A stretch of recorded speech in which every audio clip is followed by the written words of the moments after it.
What's your plan for lowering taxes? Well, look, the thing is, America first. Israel is like bad. Next question. What about what's your plan for lowering property insurance costs? Well, look, bad. Next question. What about Florida's housing crisis? Listen, Jews have space lasers in America first. But you're running for Florida. Exactly. Okay, then what's your Florida policy? My Florida policy? Next question. Guys, please, America first. That still doesn't answer anything. Exactly. Your sign says Florida's 11th district, but you're running in the 6th district. Did you know that? The districts are, listen, that's complicated. Next question. You keep talking about Islam taking over the West. What does that even mean? See, there you go. Great question. So first, hypothetically, we win a few more seats. We already have momentum, but we need stronger political figures. People with the energy of Mayor Zohan Mamdani in New York. That is exactly why I'm running for Congress. So that question you had an answer for? Exactly. What's your plan for lowering taxes? It's crazy, right? We got these people claiming they're Republicans. They're running like they're Zoran the Kami Mandami. What's up, everybody? So great to have everybody here tonight. Got a wonderful show planned for you all. It's going to be great. It's going to be good. My camera is off a little. I got to fix it. Hold on. What is going on here? Did somebody bump my camera? Somebody did. Nope, somebody did bump my camera.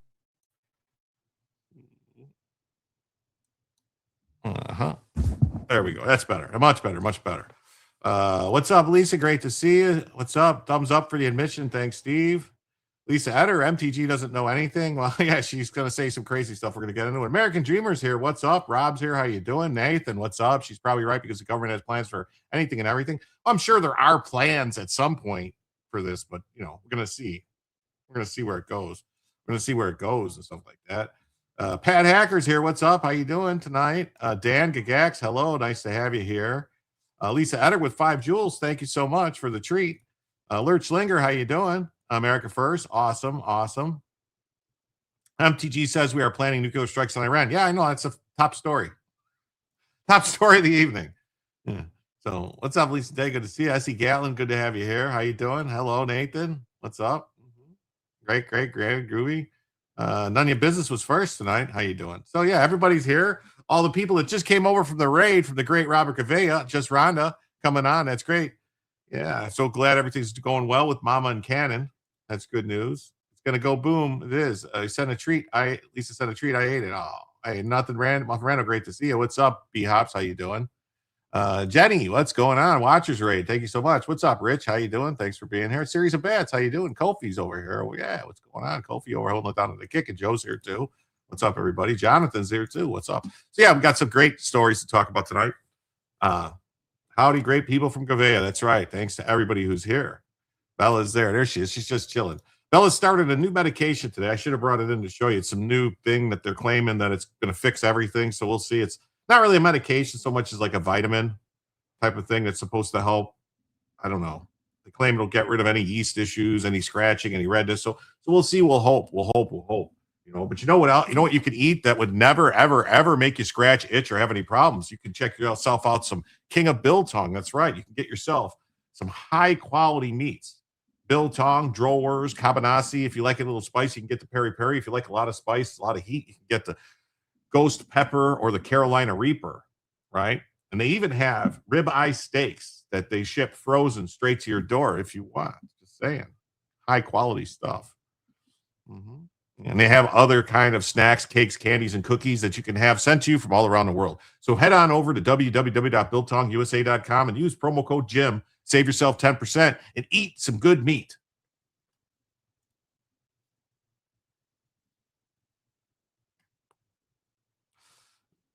Scratch, open that bag. There you go. What's up, Lynn? How you doing? Great to see you. Give me some of that Viva hot sauce. Yeah, get some of that. Sounds good. It sounds good. So let's get into this right away. What do you know? What do you say? Who's up for some Marjorie Taylor Greene mocking? Here she is lying about Trump using nukes. Unless you have that tick disease that makes you allergic to beef. Yeah, that thing that the government put into place to try and like trick us all. What is this? I've got a voicemail. Stop it. People calling me, leaving voicemails right when I start streaming. What is wrong with them? What is wrong with these people? I swear. Oh, wrong camera. Wrong camera. I just moved the wrong camera.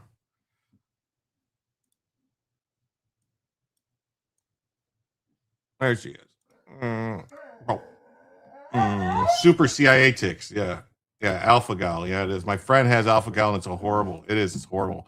It's bad. It's bad news. So there she is. Yes. Marjorie Taylor Greene is back at it, spinning another unhinged conspiracy yarn about the Trump administration secretly plotting to nuke Iran to cause Armageddon. It's crazy, isn't it? It's nuts. It's nuts. Yeah, she's a lunatic, Kimmy. She's kind of crazy, I think. Now, how do you know that someone in government isn't telling MTD this information? Somebody could be. How do we know they're not telling her this just to make her look stupid? Like, here's the thing. If this was true and somebody leaked it, this would be high treason. This is like high treason to leak this information out. Plans for military strikes. That's the type of stuff that gets you the death penalty. Seriously. Oh, yeah. Is that a thing here? What's the thing here? Did you see RFK announce on Lyme disease? I didn't see it, but I knew that Lyme disease was created at, was it that island? No, not Jack. What's the island name? Damn it. I can't think of the name of the island now. It's driving me. Plum Island. Created on Plum Island. MTG is the new Hillary. She won't go away. What's up, Star Wars Marvel Pure? It's good to see you. I mean, you don't need to tell her to make her look stupid. She does that well enough on her own. Yeah, she does. Hey, Liam's Graves, YouTube rep. So glad you stopped by. Plum Island. Yes, Plum Island. Are you over that bug I had yet? Yeah, I feel pretty good. It was just like a food poisoning thing. I think it was that lettuce deal, but I think it was actually either the salsa or the cilantro. I had some tacos a week ago, so it got me bad. What happened to MTG? I think she was always this way. I just think we didn't really notice it. What's up, Hank? Good to see you. If Trump didn't have a plan to nuke everyone, I would be disappointed. Well, that's the thing. They're supposed to have contingency plans on everything. Like, that was like that whole thing when it was announced, they got a plan to overthrow all these countries back in 2002 or 2003. That one general, Stanley McChrystal or somebody came out and said it. Like, yeah, the Pentagon has plans for everything. MTG is proof there's more than one idiot in a village. So we made the same face. The once MAGA firebrand now insists that she has special insider knowledge of these supposedly pure evil discussions, complete with Hiroshima flashbacks and a dire warning that the president's about to unleash a global Holocaust. No evidence, no names, no documents, just MTG's usual brand of fever dream speculation dressed up as fact. Like, I'm wondering, did she have a dream? And in a dream, someone came and told her about it, kind of like Candace had that dream? Off label says she was right about the Jewish space lasers thing, though. Project Iron Beam is not deployable. Well, I mean, she was saying that they used the lasers to control the weather, though. So I don't think that was true. The only people that are controlling the weather around here is the United States, and they use HARP to do it. I'm kidding. Am I? The Department of War, DOD, has plans for about 90% of all countries, including nuking their ass. Yeah, So MTG really didn't give us any top secret information? I don't think so. Not the weather, no. Yeah, no, that's the same. That's what she said. She said the Jews had weather controlling space lasers. That's what she said. They got her in trouble. Is there some Jack Ryan type sitting at Langley writing on a plan to invade Canada? Oh, that plan's already there. That's already been there. Russia has like 6 harps. Really? Mm-hmm. Yeah. For a woman who used to claim she was fighting the deep state, she's now sounding an awful lot like the very conspiracy theorist she once mocked. Not to mention, there's no way in hell anyone would tell this Israel-hating nutball anything. They are discussing using nukes on Iran in strategy meetings. Yes, you read that correctly. It's real. I'm not speculating. I know. The last time a nuclear weapon was used was August 6th and August 9th, 1945, on 2 cities in Japan, Hiroshima and Nagasaki. They called it the Russian woodpecker. Well, I know was that HARP? That was just like another 10% as MOABs. That was Russia's early warning radar that they had. It was like this huge. It was a huge thing, like a giant. It looks like a giant wall of just like wires and like poles. It was huge. It was a huge transmission station. That was the woodpecker radar. And our if you did any type of ham radio, like you were a ham fester, you could hear it sometimes. It's their long range detection for ICBMs. Yeah, it was like we had our stuff also is not the, let's put it this way. The United States has a lot of things that cause problems too. All right, let's put it right there. Like the ELF communication system that we use to communicate with subs deep underwater. Every time we use that, whales do some goofy shit. So just saying, because it's basically sound waves traveling through the water. Yeah, it's an array. Yeah, it's crazy. It's they have pictures of it now. It's like all rusty and just sitting there, I think. So Nagasaki immediately killed 110,000 people, vaporizing people at ground zero, and the total deaths reached 214,000. But the extreme suffering continued for the Japanese people, from radiation sickness, skyrocketing cancer rates, and generational birth defects, not to mention wiping out all the means of their economy. Well, the U.S. went in and rebuilt their entire fucking economy, though. Did we forget that? Like, we went and rebuilt it all. Same thing with Germany. Come on. Trump administration were told by our intelligence that Iran was nowhere near creating a nuclear weapon. That's a lie. And then Israel said the same line it's been repeating for decades. Iran is only weeks away. Oh. So this is all about Iran. This is all about Israel. So we bombed anyway, killing leaders and innocent little children in school. Never forget, MTG, the reason MTG got basically pushed aside is because she came out in favor for amnesty for illegal aliens because, hey, I got a bunch of illegals working for me and my construction company, and I need to keep them employed because they make me money.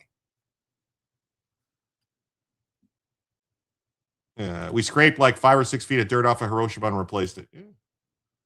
Divine wind saved them. Yeah. Now the Japanese are our good friends. They had an orca whale pod at the Ballard Locks in Seattle last weekend. They think they were hunting seals and otters. Could be. Yeah. The world should remember FAFO. Japan did. Yeah. Did Japan get over it? Yeah, Japan's over it now. Trump promised no more foreign wars, but might actually be the one who delivers a nuclear holocaust that would likely drag the world into major conflict. No. People need to speak out. Mm-hmm. Do not use nuclear weapons. Stop this war now. Well, I have pictures from one of the cities not long after my grandfather was the driver for the general after World War II. Well, that's awesome. Someone who's desperate for relevance. You are stupid beyond imagination. Go away. That's what Shipwreck Crew has to say about it. What he said. So let's see. This might be a slightly more sympathetic take from this guy. They bombed my uncle's life. The bomb halved my uncle's life. He was going to be in the first wave. Bomb saved your uncle's life. He was going to be in the first wave on the mainland force. Okay. Good news. We bailed out Japan recently because we couldn't afford to have them cash in their treasuries. Cool. The land of the rising sun. Yeah, and we showed them a sun. We gave them one 2 times. God bless all veterans. The nukes we might use in Iran are to be exploded underground. They won't go through the dirt into the air. Well, that's good news. Mm-hmm. Human worker, AI, AI boss. I saw that was a couple days ago. AI fired their first human. Whenever they say we killed the children, I remember my CSM. Those kids were giving candy. You're giving candy today. They'll have to fight in 10 years. There you go. First, an MR got an A. Remarkable.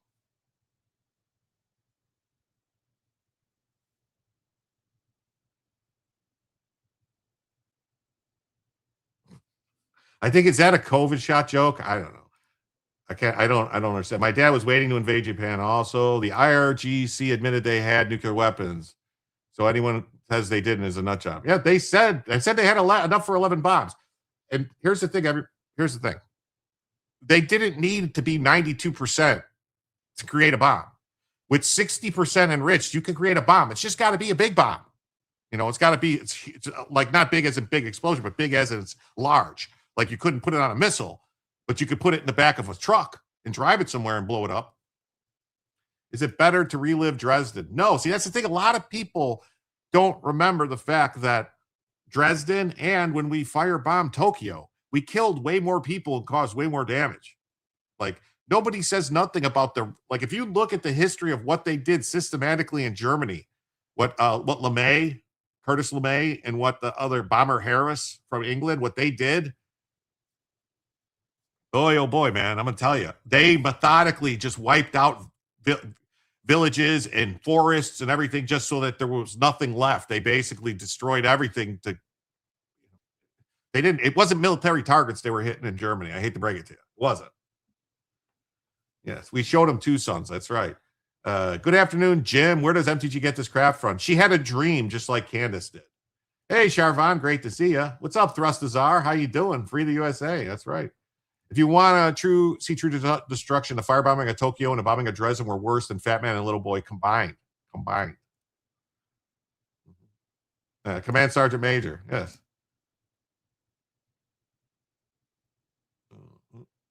Probably your Dem friends. Yeah, probably her friends at Code Pink.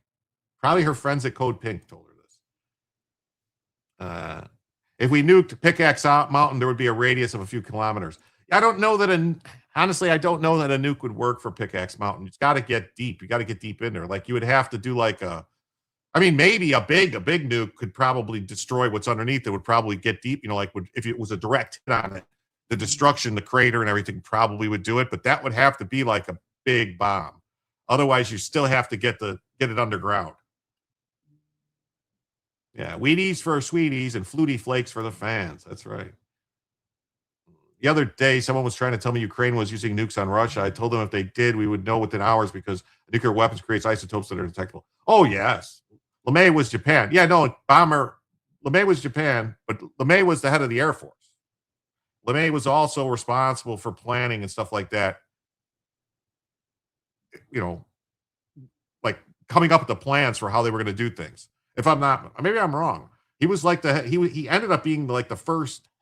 Wasn't he the first commandant at the Air Force? Maybe I'm wrong. I know he was, or maybe it was at NORAD. These are only about 5 kiloton bombs.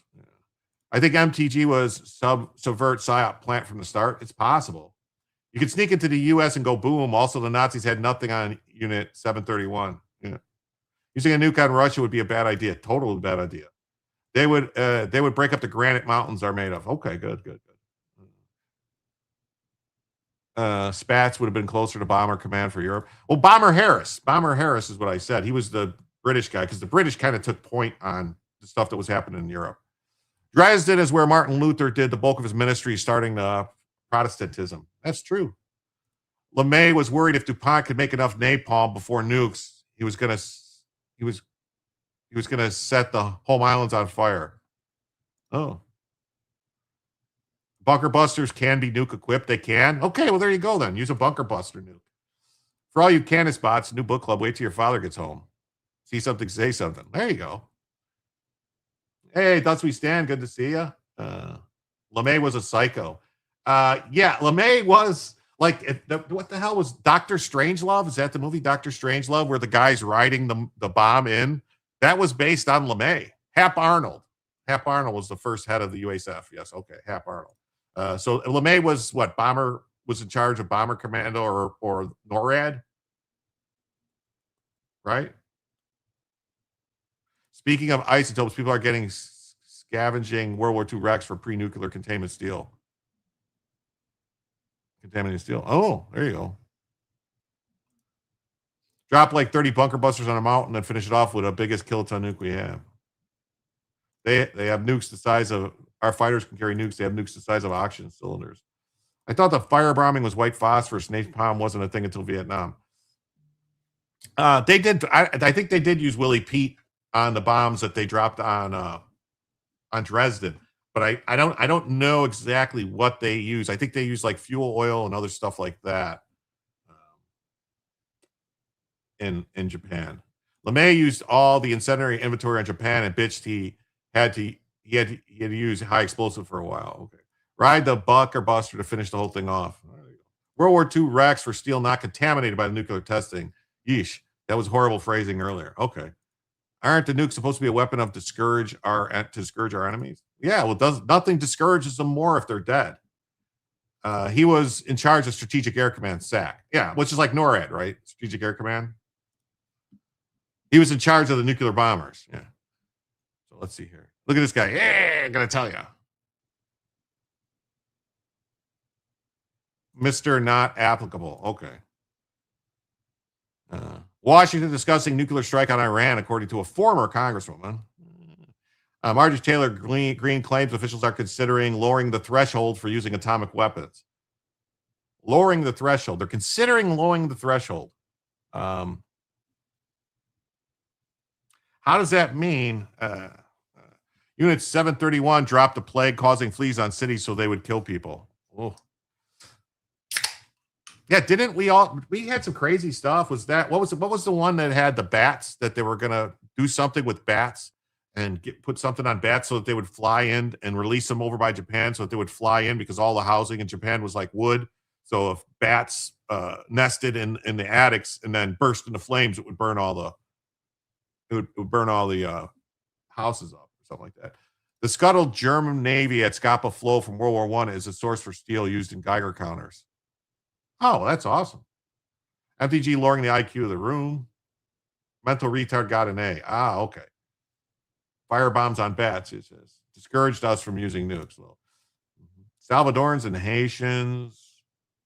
Her government after TPS. Oh, that's a good one. I like to hear that. I like to hear people getting fired. Not me per se, but other people getting fired. So officials in Washington are discussing using nuclear weapons against Iran as the months-long conflict continues to escalate.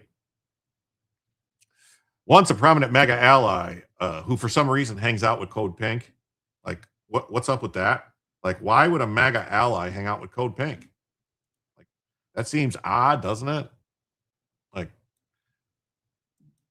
not odd like ha ha, odd just like strange. So Green claimed Washington considered lowering the threshold for nuclear use despite President Trump repeatedly declaring victory. She warned that it's going to trigger a nuclear holocaust. Ah. The White House has not confirmed any such discussions are taking place. Green has increasingly criticized Trump over the U.S.-Israeli war on Iran, putting her at odds with the political movement she once was closely associated with. Her warning comes amid reports Washington's been weighing further escalation. U.S. and Israel launched the military campaign against Iran in February, accusing Tehran of being on the verge of creating a nuclear bomb. Well, they had 60%. They had like I don't even remember, like tons, right? Like, or hundreds of pounds of 60% enriched uranium.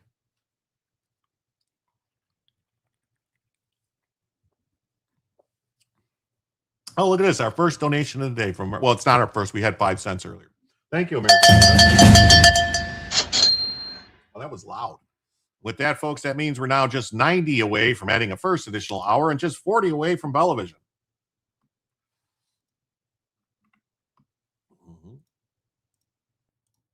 That's right. Thank you. So, Goathead Soup. Yeah. Good evening, Lady Bama. Great to see you. If people only knew or cared. There you go. People only knew or cared.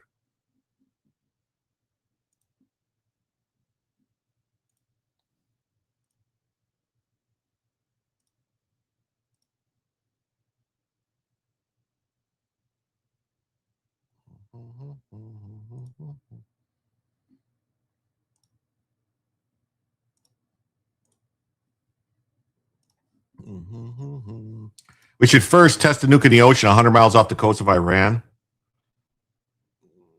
That would, I think that would cause like a major tsunami, though, wouldn't it? Like a major, yeah. Centrifuges are the evidence of a nuclear program. It is. So Iran retaliated with strikes on American Israeli targets. Not just that, though. They struck ships that had nothing to do with us. You know, Tehran has rejected demands insisting its nuclear program is peaceful and enrichment is a sovereign right. Well, 1,000 pounds roughly. It's not a sovereign right. It's not peaceful. You don't enrich past like 12%. Like, I think 12% is the max that you can use for anything peaceful. It's like 7-8% for like nuclear reactors and stuff like that, for like nuclear fuel.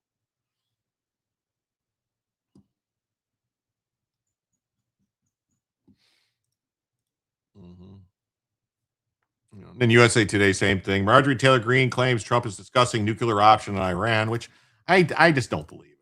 You know, I have to say I don't believe it. I don't believe it. But who am I? Just a nobody. Just a nobody. Let's get into story number 2. The media will play brain games. You need like 7%. Yeah, that's what I said, like 7-8%.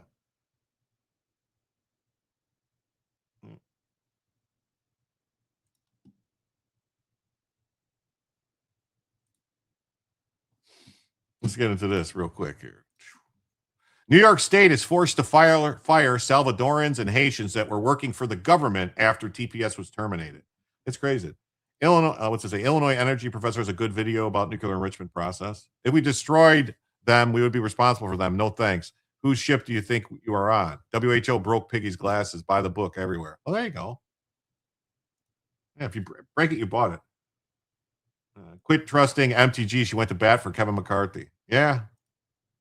You set off a nuke in the harbor. Yeah. 20% has peaceful uses. 60% no. Yes. Who, me? I had hired illegals. Is that what she's saying? I had illegals hired. So New York Governor Kathy Hochul demanded that the Department of Homeland Security not terminate temporary protected status for Haitians and El Salvadorans who are working for the state government. She shared a letter with DHS Secretary Mark Wayne Mullen saying terminating temporary protected status for hundreds of thousands of immigrants is reckless and inhumane. No, it's not. It's supposed to be temporary. They can go home. They can go home now, fix their own country, make their country great again. 3 to 5% is all you need for power generation. The U.S. has offered them free reactor fuel rods for power generation. There you go. To be fair, Mike Johnson isn't any better. No, he's not. Like, honestly, like,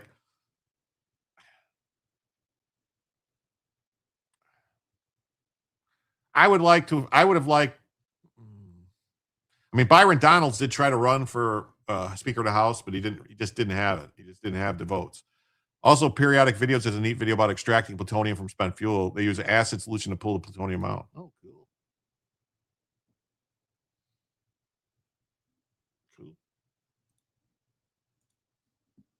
Cool. So the callousness and abruptly ending of TPS. No, it wasn't abrupt. They've been ending it, and they've tried for 2 years to end it, and it's been tied up in the court. So nothing's been abrupt. Nothing's been abrupt about it. Yes. Homeward bound. I guess they're homeward bound. They can't fix their countries. It's like that because of them. Well, then we don't want them here to make our country like that either. So the Haitians and the forthcoming termination for Salvadorans will force New York State and local governments to sever the employment of hundreds of employees as soon as next week. Why don't you hire American citizens? Hochul cares more about illegals over citizens who are paying taxes. Yeah, they do. She noted that the private sector employs immigrants under TPS. Oh, employ Americans. How about that? Employ Americans. Maybe we can get the low-level employee and go ask Thune to resign. Is Kevin from the Baker's Squat busy? Maybe.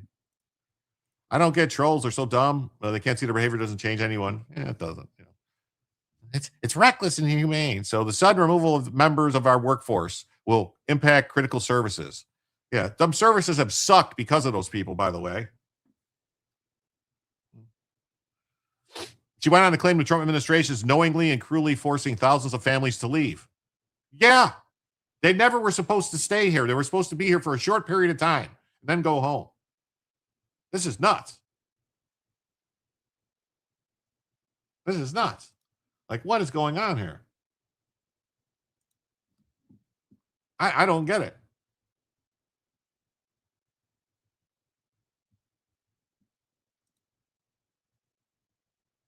I don't get it. I really don't. There's a couple of stories I want to get to. So before we get into the other stuff, I had to deal with non-English speakers on our radios when calling for a work zone permit. That's crazy. New York City Transit hires immigrants who barely speak English. Yeah. We saw this yesterday or the day before. We did the story on that mayor in massive two shits that couldn't speak English. So they're going to return to their home countries regardless of any ongoing or worsening humanitarian crises. There is no more humanitarian crisis. We have a humanitarian crisis here in the U.S. Look at our inflation. Look at our food prices. Look at gas prices. Look at housing prices. This is all because of these people. They need to go home so we can afford to live. Need a special edition of Sesame Street for liberals. T is for temporary, a limited duration that ends. Yes. Republicans in Congress only elect soft leaders. Do you notice that? It's just subtard IQ morons thinking they do something by triggering you. Make half a country mad because you're an idiot. It's not a good idea. I'm stuck on Biltong. Rather, I'm looking for an $8 gift bag y'all been talking about. What is the code? Well, it's not. No, it's not an $8 gift bag, Rhonda. It's an 8-ounce gift bag. Use promo code Jim to save 10%. They do sell now too, though, which I'm holding out for some ribeye steaks that look real nice, like a nice inch-thick ribeye steaks. Jim going to get some. And when Jim gets some, Jim's going to cook them on his Traeger pellet wood smoker. And Jim's going to make them for everybody to see. And they going to be good. And Jim going to eat them. Jim going to eat them. 8-ounce. Yeah, 8-ounce bags. They're great for gifts. So Hochul says it's an inhumane act. She encourages the Trump administration to fully restore TPS. No administration should knowingly send individuals back into harm's way. Look at this. Ways and Craig Ranger for 10. Bella and Jim. Well, thank you. Thank you so much. That means, folks, we are now just 80 away from adding a first additional hour and just 30 away from Bellavision.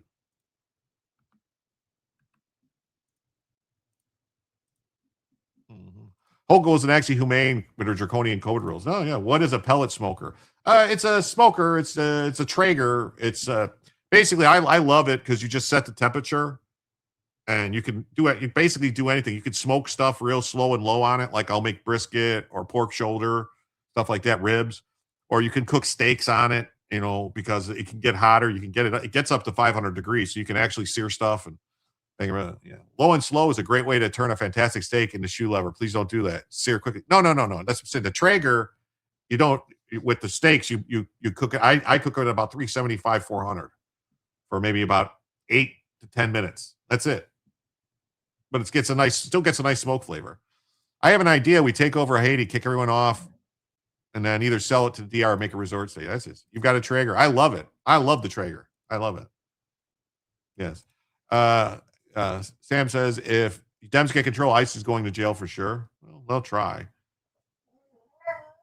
I never tried it because I can't eat most of it. My son-in-law and daughter love it, so I'm going to get them some recommendations from Biltong. Well, it depends. If they like spicy, get them some peri peri or some ghost pepper or some Reaper, Carolina Reaper, or they have drawers and cabanassi sausages, which one is beef, one is pork.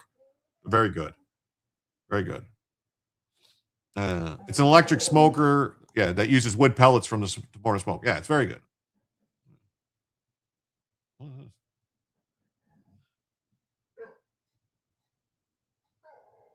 Wow, that's crazy.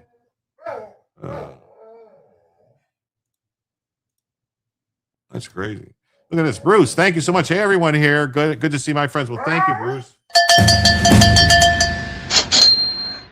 And with that, folks, that means we're now just 70 away from our first additional hour and just 20 away from Bellavision. I didn't even talk about the goal at all. I didn't say it. Did I say that? Did I do the goal spiel tonight?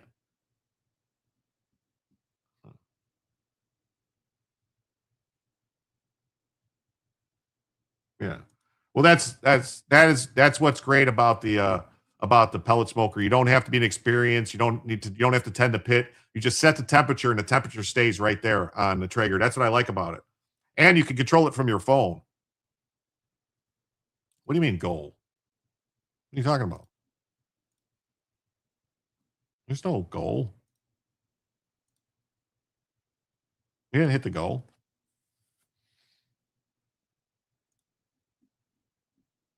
One of the nurseries I worked at sold wood and pellet stoves to get us through the winter. Yeah, that's good stuff. Good stuff. Wait, what? No, we're still not. We still didn't hit the goal yet.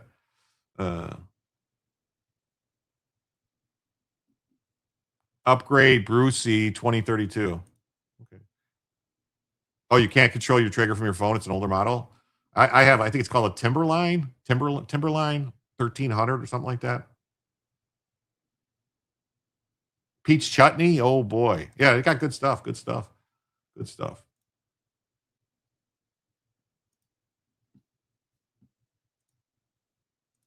All right. So there's more than 170,000 El Salvadorans in the United States who have benefited from TPS. What just happened? There's 170,000 Salvadorans in the United States who benefit from TPS, which began in 2002. So 24 years they've been here. It's time to go home. Good afternoon. Hello, Jim. Heard you mention Biltong. Yeah, I've been over here. I've been hawking your wares, man. I've been hawking your wares. Thank you so much. You make fire with wood or charcoal. I cook on fire. Yeah, I prefer, I use pecan. That's all I use. It's the only wood I use is pecan. I love it. Mm-hmm. You have plenty of wood in your yard. Yeah, but you got to dry it out really good if you're going to use your own wood. So they were supposed to be here for just 18 months, and it's set to expire September 9th. What's it say? Conclusion, not collusion. Strive, not strife. Well, I believe, if I'm not mistaken, that is the second $10 super chat from Bruce. So that means that we did hit television with that 20, because that's 20 from Bruce, right? Yes, that's 2 10s from Bruce. So that means we did hit Bellavision. So that means now we're just 60 away from adding a first additional hour to the show.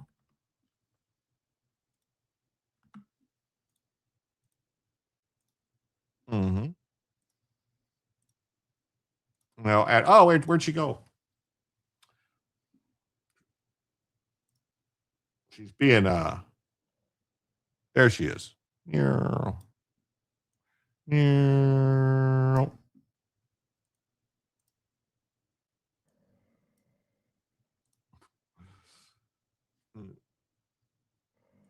I do want to buy a Timberline, but I can't justify the cost yet. Well, I've had mine for about 3 or 4 years. I love it. I use it probably 2-3 times a week. I have some chicken on the Kamado now. We'll post in a few minutes. Awesome.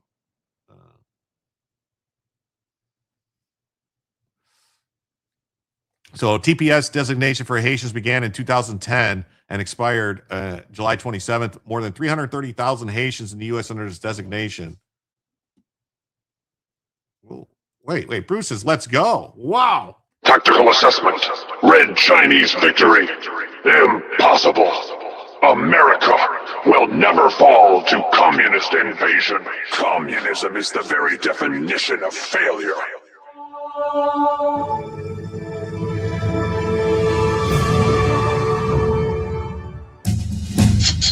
Thank you so much, Bruce. Wow, with that means we are now just $100 away from adding a second additional hour to the show.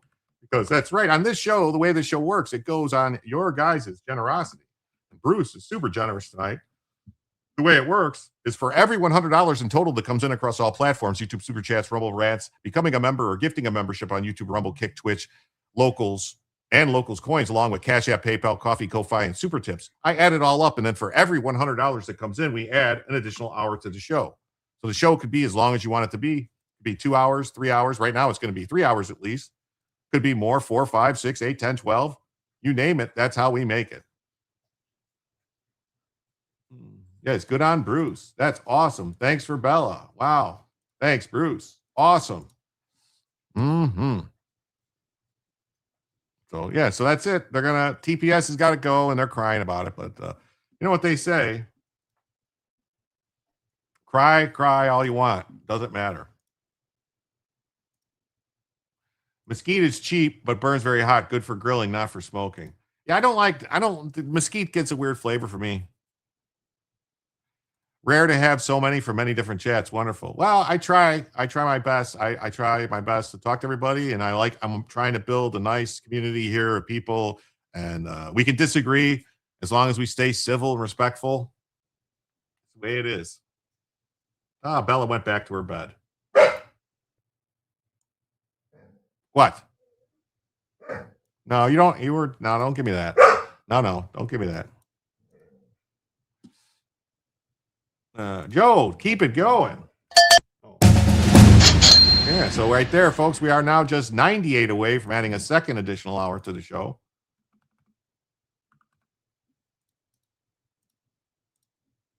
Jim is the best. Well, thank you. I don't think I'm the best. I try, though. I try really, really hard. I try really, really hard to keep things, to keep it interesting.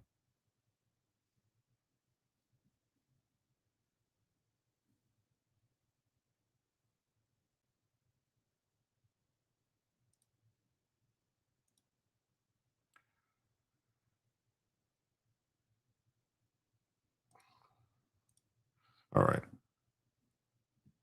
right. Next story. Your daughter uses Applewood, I think. Oh, Applewood's good. Yeah. There's another one. I'm trying to think what it is. There's another one. Is Applewood the one? There's one. There's a certain one you're supposed to use for fish and stuff like that that's really good.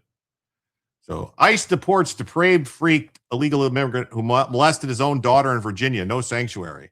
I'm sure the Democrats are protesting, saying how he was just a family man. He loved his daughter. I'm sure that's what's going on. What do you think? You guys think that's what they're doing right now? That they're like, oh, he's just a family man. He loved his daughter. He loved his daughter a lot. He loved his daughter a real lot. A real lot.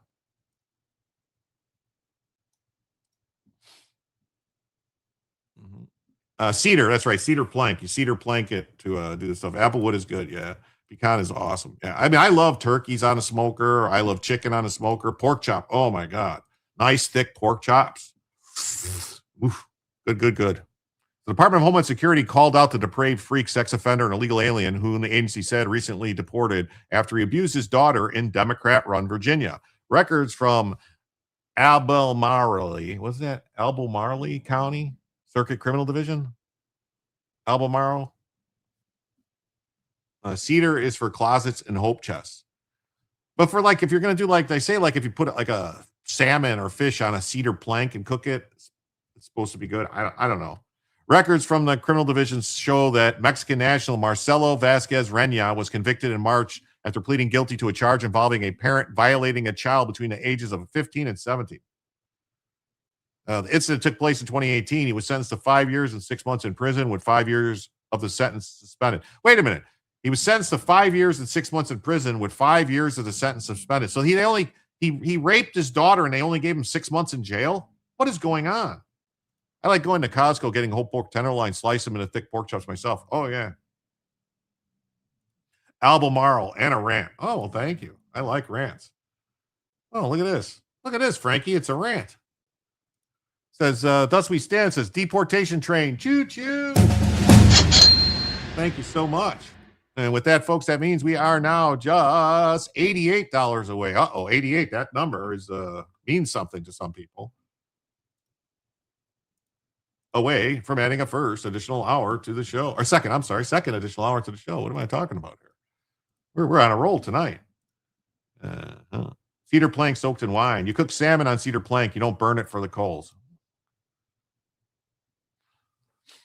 So ABC reported Vasquez was arrested in March following his conviction. In an ex post, DHS wrote that ICE deported Marcelo Vasquez Renya, a depraved freak who sexually abused his own daughter. Crazy. ANC added that criminals like this sicko have no sanctuary in our nation. But the governor, I don't know if you guys know, the governor of Virginia's name is Sperm Gurgler. She loves freaks and illegal aliens for some reason. I don't know why. Maybe her name just says it all. Yeah.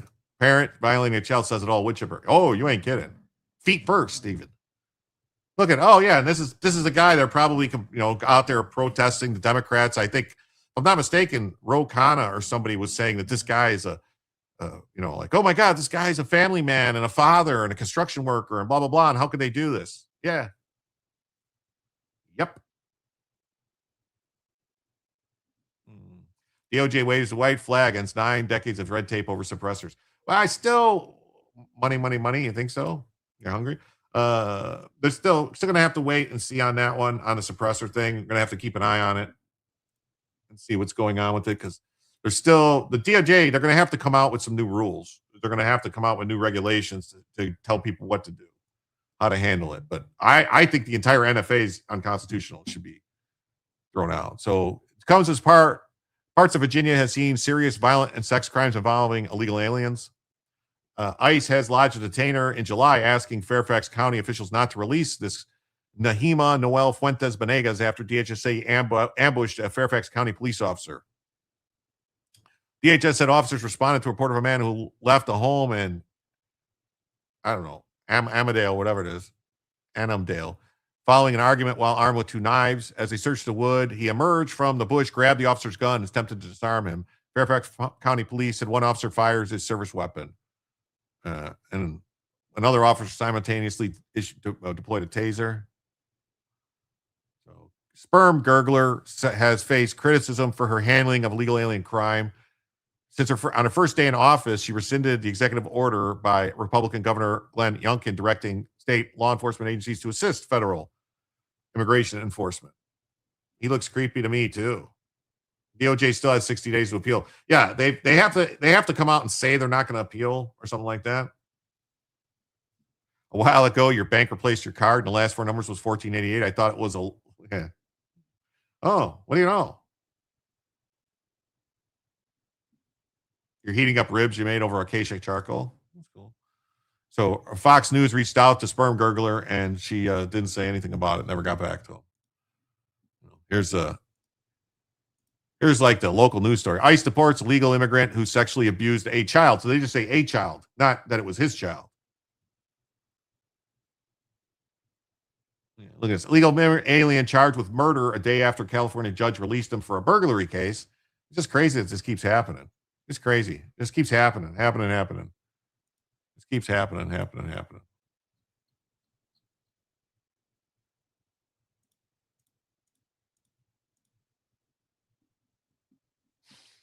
And other sick stuff. You got a New Jersey babysitter who's a sicko. Sexually assaulting a tot could land sweetheart deal. This is nuts. Did she gargle in protest? Probably. Trump said they're not appealing, says it in the article. Oh, well, that's good. They need to, the ATF needs to notify FFLs what the process is then. Basically they need to give them direct FFLs. This is how you're going to do it. Just do it on a form, just do it on a 4473. Just a standard background check.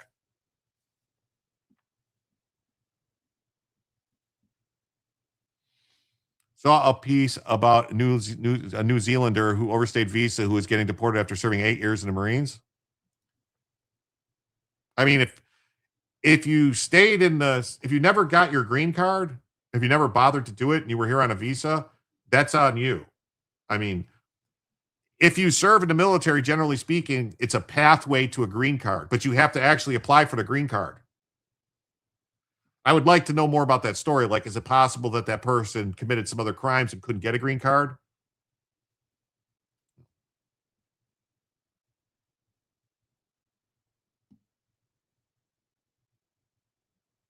I don't want to say anything that will have the FBI show up at my house, but really? I know. Look at Venezuelans deported from U.S. for first time since the earthquake. There you go. Bye-bye, Venezuelans. Bye-bye. New Jersey babysitter who allegedly posted a twisted online video of a toddler looked defiant in court Monday as it surfaced she could land a sweetheart deal, handing her a 10th of her potential prison sentence. Green card first, military service second. I don't, is that still true, Joe? I thought you didn't automatically get the green card until after you were honorably discharged. I thought that's how it worked. I thought you had a complete honorable service to get it. Maybe I'm wrong.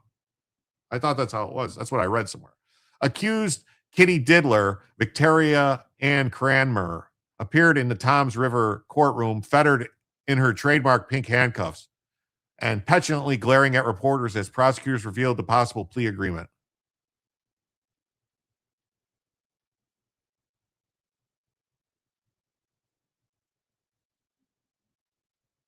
Oh, his recruiter told him it was automatic, not a criminal. He just didn't follow up on the paperwork. Well, maybe he could do something about it. If that's all it was, then maybe he could, get it. Charvon says, and immigration. We don't need any of them. He effed up and believed the recruiter. All right, we'll jump on that story in a second, just so I could get the facts. So, the proposed pact would involve an alleged nasty nanny pleading guilty to second-degree sex assault. Juan said the prosecutors would recommend that Cranmer serve a brief 3-year prison sentence if he accepts. Just 3 years for molesting a toddler. Wow. I have a huge problem with plea deals, yeah. You can use military service to gain citizenship. No, I know that, but it's not like automatic. You have to actually do this work. So, the babysitter is currently charged with second-degree sex assault, second-degree manufacturing of child sex abuse material. Hey, Mama Pillow, great to have you here. So, the Raps carry a max total of 30 years behind bars. So 30 years, she's just going to get 3. Wow. Cranmer allegedly sexually assaulted a girl in diapers, recorded it, and posted it to Snapchat.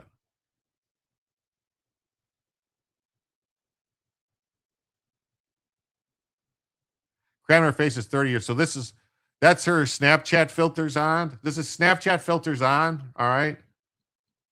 Snapchat filters off. Look at that. This is what she looks like, and this is what she was posting on Snapchat while she was abusing people. Seems I always come in on the woodchopper candidates. Yeah, there's lots of them. 30 years more like it. Yeah, it should be 30 years, right? Should be. To join, green card first, citizenship, I believe, after 4 years, and the cost is usually waived. One of my guys swore in on July 4th in Baghdad. Okay. As part of the proposed deal, Cranmer would be required to register as a sex offender in accordance with Megan's law. Cranmer's lawyer, Connor Kane, said he was aware of the offer but hadn't yet had the opportunity to discuss it with his client. He said he anticipates making a counter offer. Wait a minute. So she's facing 30 years, and they offered 3, and he wants to make a counter offer. Yeah, here's the counter offer. Wood chipper immediately. When you throw logic at irrationality, you never get your answer. Just spin. These people aren't incessant. People are incessant, quote. Well, Victor David Hansen. Where did Bella go? Now she's moving again. Damn it, Bella. Darn it. Darn it all to heck, Bella.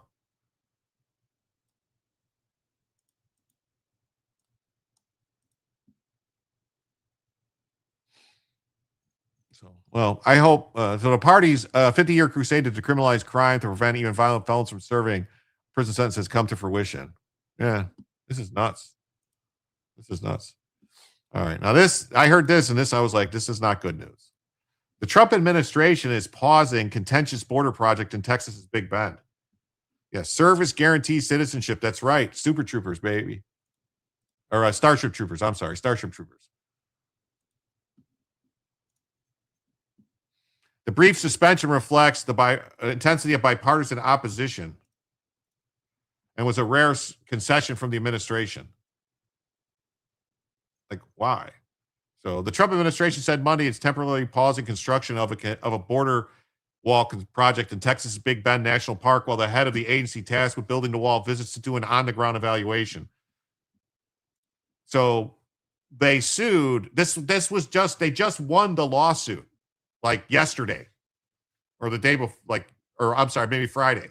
They just won the lawsuit either Friday or something like that, like saying that you could build it, that they were sued by all types of different organizations.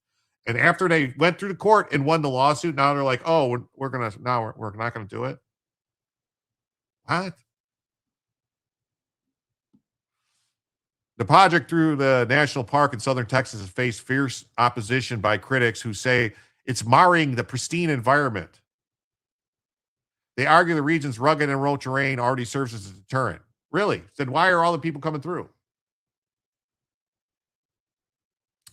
Border crosses in the area have been historically lower than other regions and have dropped even further over the past 2 years. CBP is pausing all construction activity in the Big Bend National Park while I visit and conduct a personal on-the-ground evaluation, said Rodney Scott, who heads Customs and Border Protection. He was going to listen to local leadership, community members, and stakeholders to address what he says were real national security threats while protecting the park. Brandon, the AK guy, is in support of no wall in this area. Well, I'm in support of a wall, like the entire border being a wall, like 100 feet tall, with like automatic, turrets on them, like C-Ram up there tracking people. Pause to rename it Big Bendover National Park. Yeah. Customs and Border Patrol did not respond to questions about how long construction was paused. Pause marks are a rare concession from the Trump administration. While it isn't clear whether the suspension portends a more permanent halt, it reflected the intensity of the bipartisan opposition. Congress gave Trump $46 billion last summer to build a wall from the Pacific Ocean to the Gulf of Mexico, and the administration has been charging ahead. C-ramps? Yeah. This is Brendan Herrera's district. Oh. When will they build a northern border wall? Hopefully soon. We got to keep the Canuckistans out. Got to keep them from invading. They're sending their crappy maple syrup in here. The administration has run into fierce opposition, especially when it comes to construction in the Big Bend National Park. CBP earlier this year backed off plans to build a 30-foot tall bollard wall through the park, but still move forward with other protection measures such as new road, lights, and barriers designed to stop cars. Like, they're not even building a fucking wall. They're just going to build a road so they can travel it. They don't want them doing anything. Sorry. And technology such as buried fiber optic cable. So they don't want them putting stuff under the ground. They don't want them to do nothing. They sparked opposition from demon rats and Republicans.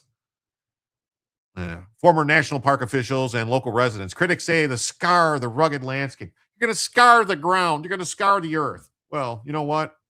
The earth's been scarred pretty well with all the trash and garbage and the drugs pouring in. They want to go there and they want to look up at the night sky and gaze at the stars. Ronnie Dodson's concerned about damage to archaeological sites and Native American burial grounds. Yes. It's the Gulf of America. Who wrote this? Yeah, you're right. I didn't catch that. I tried to correct the words, and that one got past me. He hopes Scott will see how closely the new road mirrors the already existing road.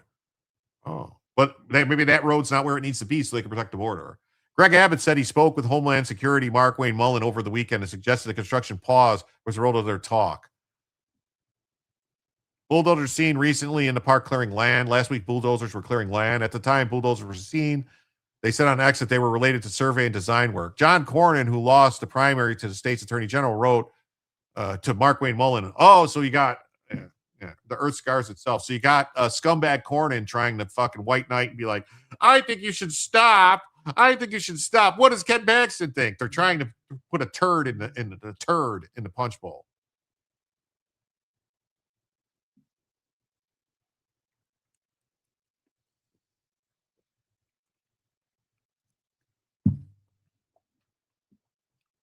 Yeah, chief squatting dog's got sand in his vagina again. You ain't kidding.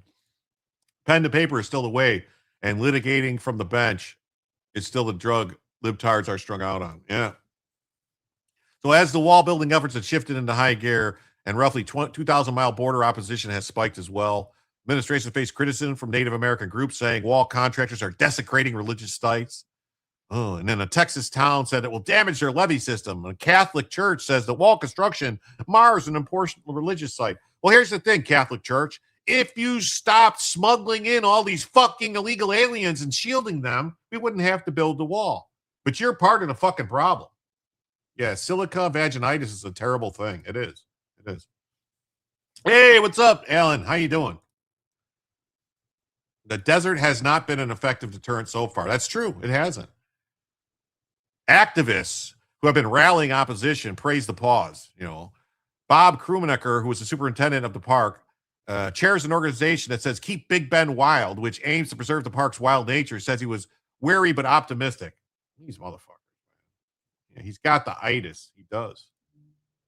Yeah, they're digging tunnels under the fucking thing, and they don't say nothing about that. They don't say nothing about that. They don't say nothing about that. They don't really care about the the tunnels and the drugs and the murders and the rapes. That's whatever. That's our punishment for being evil Americans, I guess. We have to be punished to get raped and all this stuff. There's Bella. Yeah, there's Bella. So he said ultimately it's unlikely CBP is going to entirely abandon its plans. He said that others would be watching to see whether equipment like bulldozers is removed. Let's hope that they significantly modify their plans. All these whiners sound like Democrats. Yeah. Another group who sued Homeland Security over its decision to waive regulations to speed up the project called the announcement welcome news. The temporary pause proves how much nonpartisan public pressure is mounting. It's not nonpartisan. Yeah, Catholic Charity is one of the largest human smugglers, and we pay for it. It does. We're not resting until these contracts are canceled. These workers are sent packing. No. Build the fucking wall. I'm telling you right now, he backs off and doesn't build the wall, I'm going to have a fucking problem.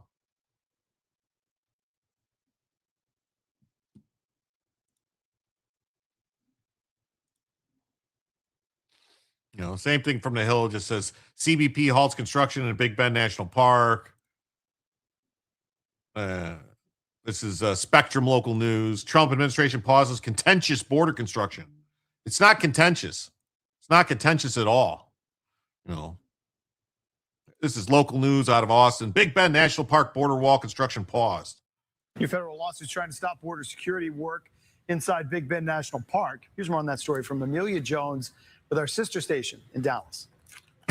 Images of bulldozers at Big Bend National Park have heightened calls to stop border security operations there.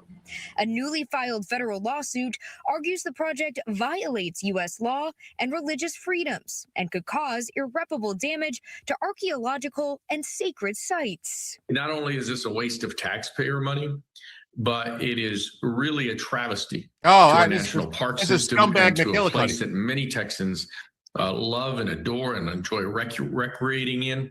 And so we had to do something. Senator Roland Gutierrez is an attorney representing the tribal nonprofit and outdoor recreation company suing the federal government. Big Bend National Park also falls into his district. U.S. Customs and Border Protection says the project is to help secure the border, but Gutierrez says the park area isn't a concern for border crossings. According to Customs and Patrol data, the Big Bend region has the lowest number of border encounters in the state. It is virtually impossible to pass through Big Bend National. No, it's not. No, it's not. That's a lie. You're a fucking liar. It's not virtually impossible to cross through anywhere. All right? They go through the fucking deserts in Nevada. They go through the deserts in fucking Arizona. They go through the deserts in New Mexico. Fuck you. National Park. Beyond, if you were to be able to rappel down to the river and get to the American side, you have about 200 miles of desert to survive. Earlier this week, outgoing U.S. Senator John Cornyn writing a letter urging the Department of Homeland Security to meet with Texans before any additional construction is done. And in a statement, CBP emphasized the agency is not building a wall or stadium lighting, instead doing survey and design work to improve and build roads and install surveillance technology. So I guess the Department of Homeland Security must survey with the DA Caterpillar bulldozer, because that's what we're seeing move through the national park on a day-to-day basis. Billy and Jessica Bartko own Far Flung Outdoor Center in the Big Bend Park area. They are part of the lawsuit. The protected landscape of Big Bend is our economic driver for our entire county.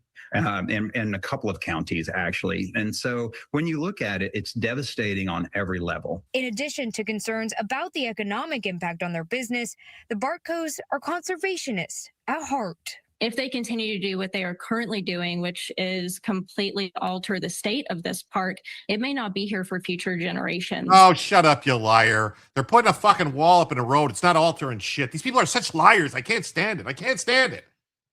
Yeah, Mark Wayne is busy acting tough, but not being. Yeah, that's what he's doing. That's what he's doing.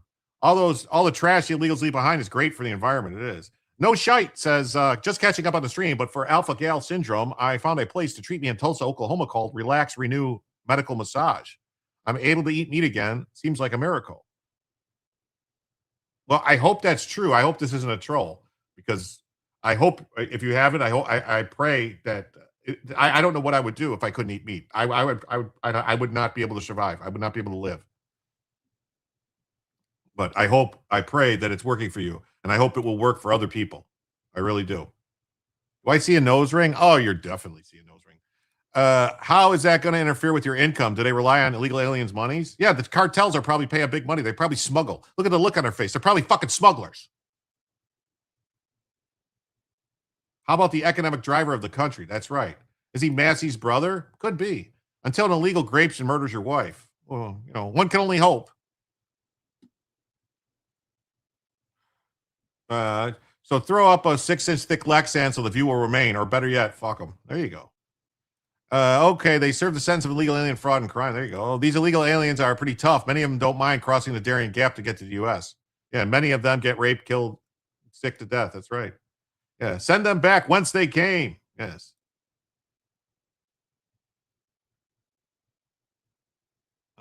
Mean to put them down when. Okay, there you go. Gay troll eating tube steak. Is that what that was about? Was that what that was about? I hope not. Anyway, so here we go. We got the king of biltong, our resident purveyor of fine meats. Happy Monday. How's your day going? Look at that. Look at that chicken. All right. Good afternoon. Normally I don't talk when I show some food on the fire, but today is a special day because we're going to have some chicken. Got some pork bangers, which is normally a breakfast thing, but I decided we're going to put them on the fire today. Bangers and then we're going to do some sauce. Yeah, we're going to do some sauce with our chicken. So, sauce is on biltongusa.com. These guys are about to come off. Have a great day. That's awesome. That's awesome. That's awesome. Thanks, King Rhythm. All right, we're going to look at this story real quick about that military veteran who faces deportation. Looks great. Viva hot sauce. Yes. King of Biltong. Awesome. Yeah. Good. Yum, yum, yum. So U.S. Military veteran in Ocala faces deportation. U.S. Marine Corps veteran Paul Canton beams with pride when he talks about his 15-year-old son's emerging passion for the military. No, thank you, King of Biltong. Thank you. Guys, I don't, do you sell chicken too? I don't know. Maybe you should start selling chicken because chicken's pretty pricey. It's true. Alpha Gal's horrible. I almost died before they got it figured out. I know it is. That's what I'm saying. This stuff is rough, man. And it's I personally think that the government created it. Like, or maybe not the government, but some, and that's my opinion, that some actor, a Bill Gates type who wants, to stop, global warming, stop people from eating meat. That's what I think. It's real weird. We got to stop eating meat. Oh, look, there's this disease now that you can't eat meat. JROTC is in his high school. I did 3 years. That's not the military. Yeah, my son did 4 years of JROTC.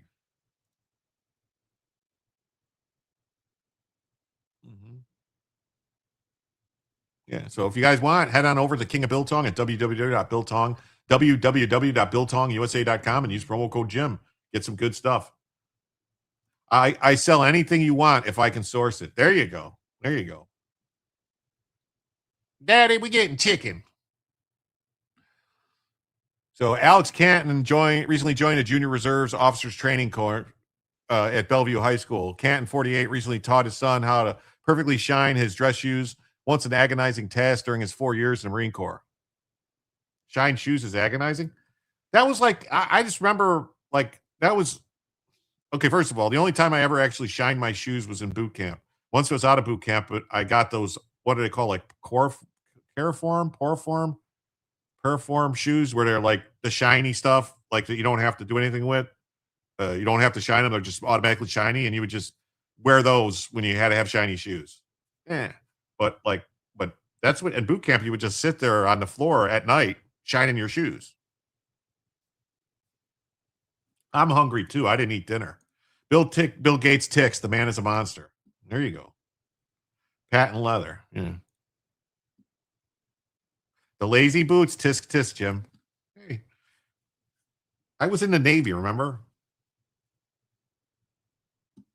So he's proud of his 4 years serving his country, where he received a National Defense Medal, Letter of Appreciation, Service Employment Ribbon, Good Conduct Medal, and a Rifle Marksman's badge. Sorry, not badge. We will send you some chicken and steak tomorrow, Jim. Oh, wow. Okay. Woo.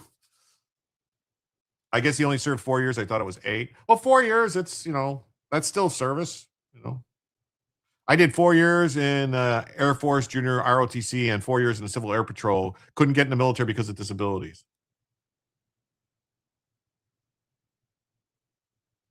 I stopped eating meat in the 6th grade after watching government murder cattle to raise beef prices 50 cents. Oh, man. Yeah,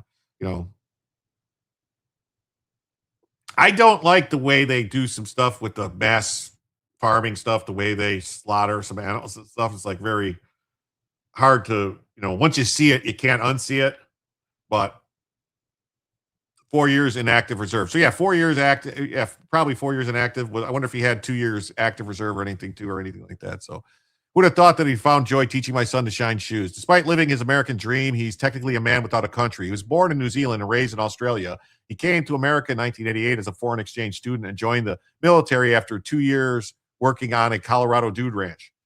So wait a minute. So he came here as an exchange student and then stayed here and worked. If you come here as an exchange student, I don't think you're supposed to work. The National Defense Service Medal was given to a majority who served. Yes, I have one. I have a National Defense Service Medal.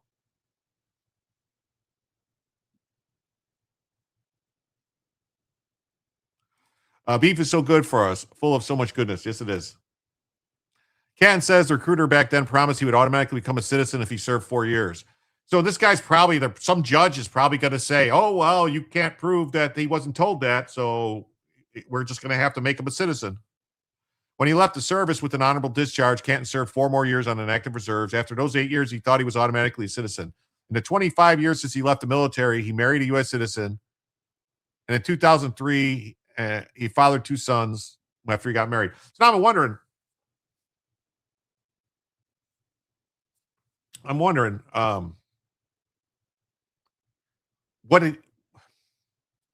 how was he, what was he here? What was he doing? How was he here working? How was he doing all this stuff if he didn't have legal authority to be here?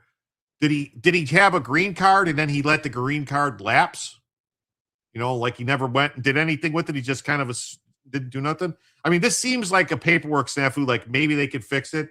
But then I don't know. Part of me says like, hey, dude, you were here 25 years and you didn't do a fucking thing to, like, were you voting? What else were you doing? What were you doing for the 25 years? He was a crayon eater, so give him some grace. Okay, all right. He had to have the green card to join the service, right? But yeah, I'm just saying, like, did he let it expire? I think a green card is only 10 years. If I'm not mistaken, I think a green card expires after 10 years. Did he reapply and renew his green card? Because I think you can renew your green card and keep it going. You don't have to become a citizen. Did he vote? I don't know. That's what I'm saying. Did he vote? Did he do something? Desert Shield, Desert Storm. Ooh, yeah, that's when I got mine. Desert Shield and Storm. I had an oak leaf on my from GWAT and the first Gulf War. Yeah. Yes, he did vote. Oh, well, if he did vote, then he's got fucking problems. Why 10 years? That's too long. No, I think the green, like I'm saying, core fams. That's right. Core fam shoes. That's right. Core fams. But you can't, those are like, you can't wear those on ships, but you can wear them on land. You can't wear them on ships when I was in, because they said it would melt to your feet. You don't need a green card after joining the service. Green card does not have an expiration date. I thought it did. I thought you had to renew it or something. Huh. Or maybe did he do something? I got to read the rest of the story. Maybe he did something.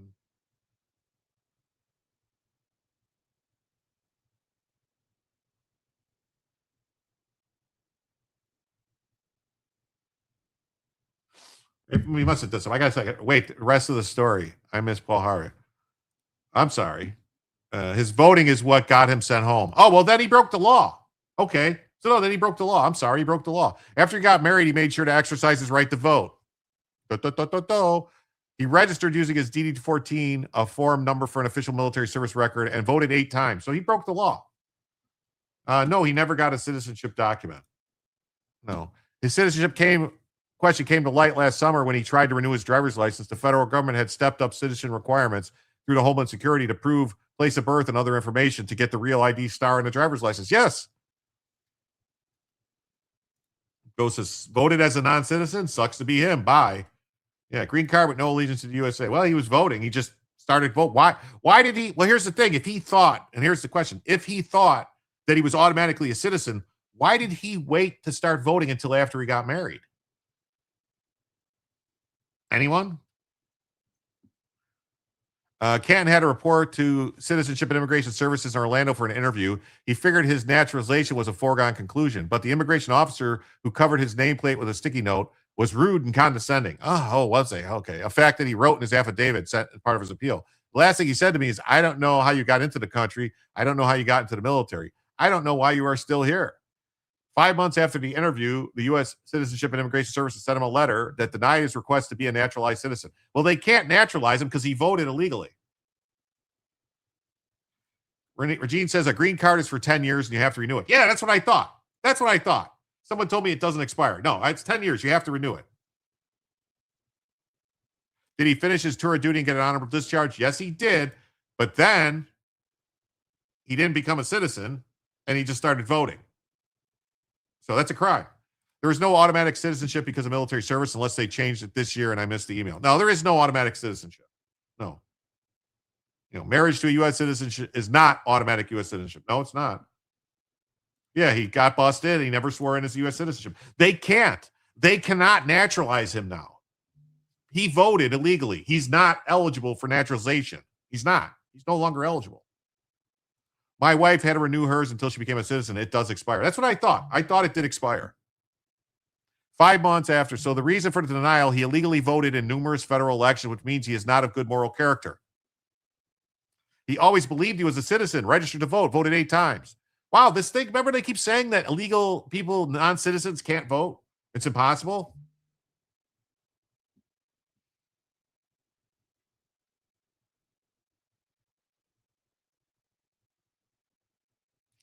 Regine says, if you are a legal permanent resident, status does not end when your card expires. You need a valid card to work, get a driver's license, and re-enter the U.S. after travel. So, Tallahassee immigration lawyer who is working pro bono to help him says he has no criminal history and is now barred from naturalization, subject to deportation. Oh, he does have a criminal history. Either that or she took the 425 for something else. Yeah, I have to go re-register. I need 425. So, but there's another problem. When Canton joined the military, his New Zealand citizenship was revoked. Technically, there is no country in which Canton could be deported. They filed for an appeal. Ricci hopes that Canton gets what he deserves. No, he's not going to get him. If he doesn't deserve American citizenship, he voted illegally. I'm sorry. He voted illegally. He's not eligible. If you served honorably in the U.S. Armed Forces for a qualifying period, you may be eligible for expedited naturalization. Yeah, you can get expedited naturalization, but you still have to do something. It's not automatic. This means you can apply for citizenship without meeting the usual 5-year residency. Yeah, and physical. Yes, Marines may be brave, but not the smartest. Omar Smith, a U.S. Army veteran who was on the White House communications team, is now an immigration committee for the American Legion state office. He said the American Legion learned of his plight and asked Ricci to handle the case. He clearly qualifies to be an American citizen. No, he doesn't. He voted illegally. That immediately disqualifies him. Hey, what's up, Doan? How you doing? Yeah, they waived the cost too, but it's not automatic. Physical green cards expire every 10 years or 2 years for conditional residence, but your underlying lawful permanent resident status does not expire just because the card does. That military ID goes places, gets accepted more than you think. If he did not apply, he lost out. Yeah, he didn't apply. And then he voted 8 times in federal elections. Starting in 2003. So in 2004, he voted. 2008, 2012, 2016, 2020, 24. He voted 8 times. He gone. I mean, he should go to jail for it, actually. So he was a 17-year-old exchange student when he came here, and he was told that you would become a citizen if you served. Oh, well, I had proof. Got any proof of that? Adding that the military should have been more diligent when he separated, by telling what he needed to do to become a citizen. Oh, so it was the military's fault for not telling him what he needed to do. Huh. They're saying his case is not uncommon. The problem is vets like him don't find out they're not citizens until they've already voted. 530,000 foreign-born vets alive today. I suspect the problem's widespread. Do you like hot stuff? Just to make sure what I add for you. I like spicy, but not like burn my butthole spicy. So I'll try anything though. I probably wouldn't want the ghost pepper or anything like that, but the peri peri I like. So a Migration Policy Institute study states that there is at least 530,000 immigrant veterans and another 25,000 on active duty. 83% of those veterans have become citizens. Well, what happened? The other ones just went down and do it. So it's not the military's job to tell him he should have checked. Sure, but he must be a citizen first. That's the thing. He can't vote and now say, I voted 8 times, but make me a citizen. Thank you, King of Bill Talk. Thank you, Anton. Obama administration denied 140 veterans' requests for deportation protection and approved 1,304. That's a denial rate of 10.7%. Oh, and the Trump administration denied 250 veterans' requests for deportation protection and approved 1,449. That's a denial rate of 17.3. So they're trying to compare Obama, who let everybody stay. Yeah, Carolina Reaper rescind your pants. So most of the denials are because the veteran. That's the thing. He was told as a minor, not a valid contract. That's the thing. I want to know who signed for him to join the military. Because at 17, you have to have a parent's signature. At 17, a parent or guardian has to sign for you to join. This used to be part of the state of training for non-citizens. There was, not sure now, a service years limit, and then the G1 and JAG had to be involved. Many will be trying to get their real IDs by the October deadline, and will soon find out that they're in the same situation as Paul. Your mom signed for you? Yeah, my dad signed for me. Spice till it burns. I joined at 17 too. So in the denial letter, one section states the Canton was denied for not showing good moral character because of the crimes for which you have been convicted. Richie said she believes officials left a portion of the form letter in that document. Paul doesn't have a criminal record. When asked about his illegally voting, she said the term knowingly voted is the key and that he thought he was a citizen. Ignorance of the law is not a defense. I thought I was a citizen. Why? Did you swear? Did you go and become a citizen and take the swearing in and become a citizen and go through the whole citizen? Oh, you didn't. He's contacted Marco Rubio's office to help passing a law that gives all military veterans automatic citizenship. No.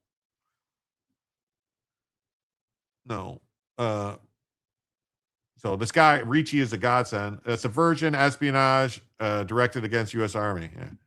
So I don't want anyone else to go through this. I want to get the word out as best I can. Well,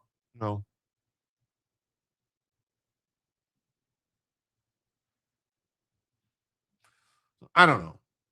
Criminal 8 times over. Yeah. I don't know. I mean, maybe, I don't know. I don't want to, I hate to be like a dick like that, but maybe.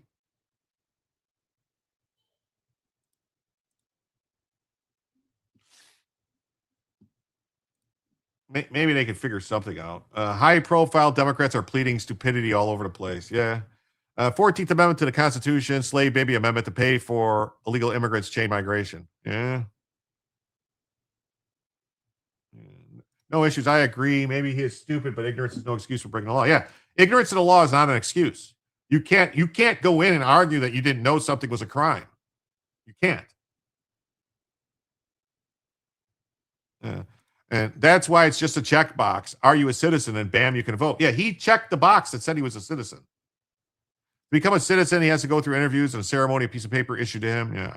I believe him. I thought I was a millionaire until the Amex bill came in, and why are they charging me? I'm rich. That's crazy, right? Why are we taking non-citizens into service? It's actually, honestly, the Democrats' plan. That like under Obama, they really pushed it. It's always been that way. You could do it, but they really pushed it because they said we have to bring these people in because we don't have anybody to serve in the military. Because for a long time, because of the stuff they changed in schools with kids, like for like PE and stuff. They got rid of like PE classes and stuff. So like, I think it's like 40 or 50% or more of high school graduate kids coming out of high school can't pass the physical requirements to get into the military. They have to go to like a fat camp to lose weight. They have to get their BMI down. They have to do all this type of stuff. It's crazy. It's crazy. Charvon says, my problem with this is if he was a shithole person, AOC and the such would be protesting for him to stay. Oh, yeah.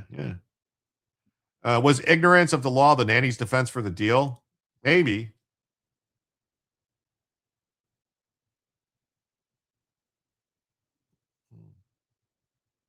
Shooter at an Air Force base in the 90s, I think, was a non-citizen. Can't even touch their own toes. Yeah, that's what's going on. Physical or the ASVAB. Yeah.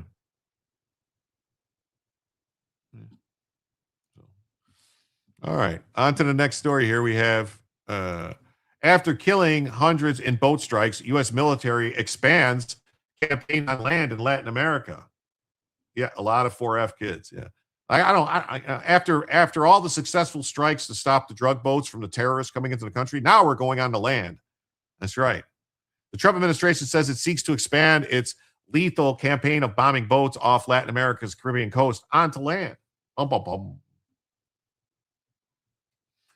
Hundreds of people have been killed in the year since the military began bombing boats off Latin America's Caribbean and Pacific coast. Now the Trump administration says it's seeking to extend that lethal campaign to land, pursuing deals that would put U.S. forces on the ground in allied nations across the region. That's right. Allied nations like, I don't know,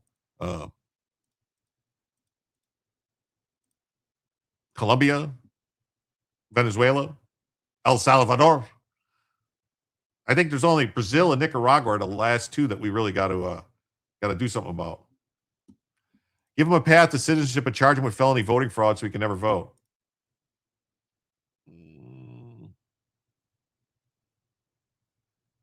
He joined during a period of hostility, but it was over when he became active duty, so he missed the date. Mexico too, and Argentina. Yeah. Going into Colombia. Yes, we're going into Colombia.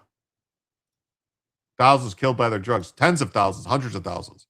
So Secretary of War Pete Hegseth announced last week on a visit to Panama that Colombia, Guatemala, Honduras has agreed to allow U.S. to carry out joint military operations against the criminal groups on their soil. Following Ecuador, which launched similar missions with the U.S. in March. Guatemala, however, has denied reaching such an agreement. Ecuador has a cartel problem. Yes, they do. It will be like it will be like what you saw with the strikes on the boats, Hegseth said during a military drill in the jungles of Panama. Same effect on land. And so we're working with Ecuador, we're working with Colombia, we're working with partners to bring the fight to the terrorist organizations on the land. Says, I didn't know you couldn't force a bank loan via gunpoint. My bad, said ignorant of the law. I knew some Filipinos who joined our military so they could become citizens. They're good people. Quito, Ecuador is a major hub. Yeah. The expansion marks a new phase in the campaign to pressure governments, not pressure governments. No. To cajole. I wouldn't say pressure. I would say cajole the governments. American dominance over the Western Hemisphere. That sounds like a good thing. Cartels made money getting to them, and they'll be looking to make money to move from them. So good luck on that. That's the U.S. military.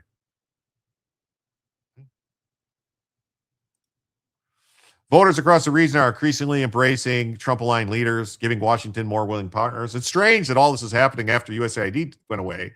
Like USAID goes away, all right? And there's no more money pumped into all these communist leftist places and like supporting, like the Lulas. And now we get people that actually care. Bukele. What's the other guy's name? The guy in Argentina. What's his name? I can't think of his name. Someone with M, right? What's going on is an attempt to legitimize the increased use of military in the region. Good. It projects power, demonstrates military superiority, and enables Washington to impose its agenda. That's right. It's the Don Rowe Doctrine. The Don Rowe Doctrine. The previous story proves one thing. ICE isn't targeting people because of skin color. No. So the U.S. military has operated in Latin America for generations, supplying allies with weapons, intelligence, and training to fight drug trafficking, while leaving a fraught legacy of support for military coups and dictatorships. Oh, fucking crybabies. We need Pinochet back. But since Trump returned to office, Washington's pursued its most interventionist approach to the region in decades. Good. His administration designated 200 Latin American criminal groups as foreign terrorist organizations and sent forces into Venezuela to capture its president and involved CIA agents in drug lab busts in Mexico. It has killed more than 200 people in 60 boat strikes in the Caribbean and Eastern Pacific, offering little evidence that those targeted were narco-terrorists. Oh, well, man, this is Breitbart saying this crap. Look at this. Doan for 5 says we're ramping up ops in South America to secure the exploding production of rare earth minerals in the region. Yes, that's what they're doing. They're going after gold and other rare earths. Rare earths. Thank you for the 5. That means we are now $83 away from a second additional hour to the show. Moving right along, making good progress. Here's what we know. Peter Schweitzer, Trevor London, and Victor David Hansen to start with. The preamble and finish with the Monroe Doctrine, despite what Obama told the riverboat runner, John Kerry. That's right. Sounds good to me. Oh, look at that. We got a 5 from Lurch Linger on the Cash App. So that means we are now 78 away from adding a second additional hour to the show. Thank you so much, Lurch Linger. Yeah, you can always go for some helicopters. They're always good. Helicopters are always a good way for transportation, a way to make sure you get where you're going. You want to make sure the commies can get where they're going. That's what you got to do. You got to make sure the commies can get where they're going.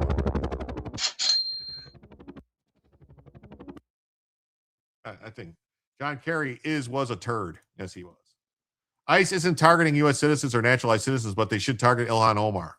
Well, if they can prove that she lied, that she lied, and that her father lied to get her in the country, and she lied to help her brother become a citizen, to get in, I think she should be targeted. She should be denaturalized, and she should be deported back to Smelia. Smelia, oh. I love the choppa sound. Get to the choppa.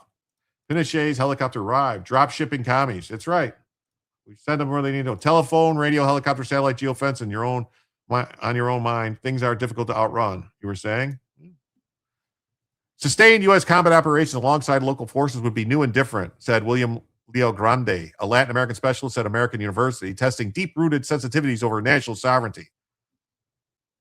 Hexeth provided a few details about what joint operation with Colombia, Guatemala, and Honduras would look like. But in Colombia, where the Trump-backed Alvarado de la Esprida, known as El Tigre, had just taken office, he raised the prospect of U.S. forces joining strikes against the National Liberation Army, or ELN, Colombia's last major guerrilla group. Hexeth said de la Esprilla had requested greater U.S. military involvement. Omar has to be where she can't access hidden wealth to live well and project power. Yeah, federal prison. There you go. Anywhere you traffic drugs or threaten American people or our partners, you are going to be a target just like ISIS or Al-Qaeda. On Saturday, following a drone attack by the ELN on troops, de Esprilla vowed that the rebels would pay a high price. So they went, they better toughen up their Djibouti. That's right. So they attacked troops with the drone. That was probably not a good idea because that's going to be all the proof. Wait a minute. That's going to be all the proof that they need that it's time. It's time to give them something. So Ecuador has emerged as the clearest case of direct U.S. military involvement, launching joint raids despite voters overwhelmingly rejecting foreign military bases in November 2025 referendum. A New York Times investigation found that one strike on a drug lab in March destroyed a cattle farm. Well, were they hiding the drugs on a cattle farm?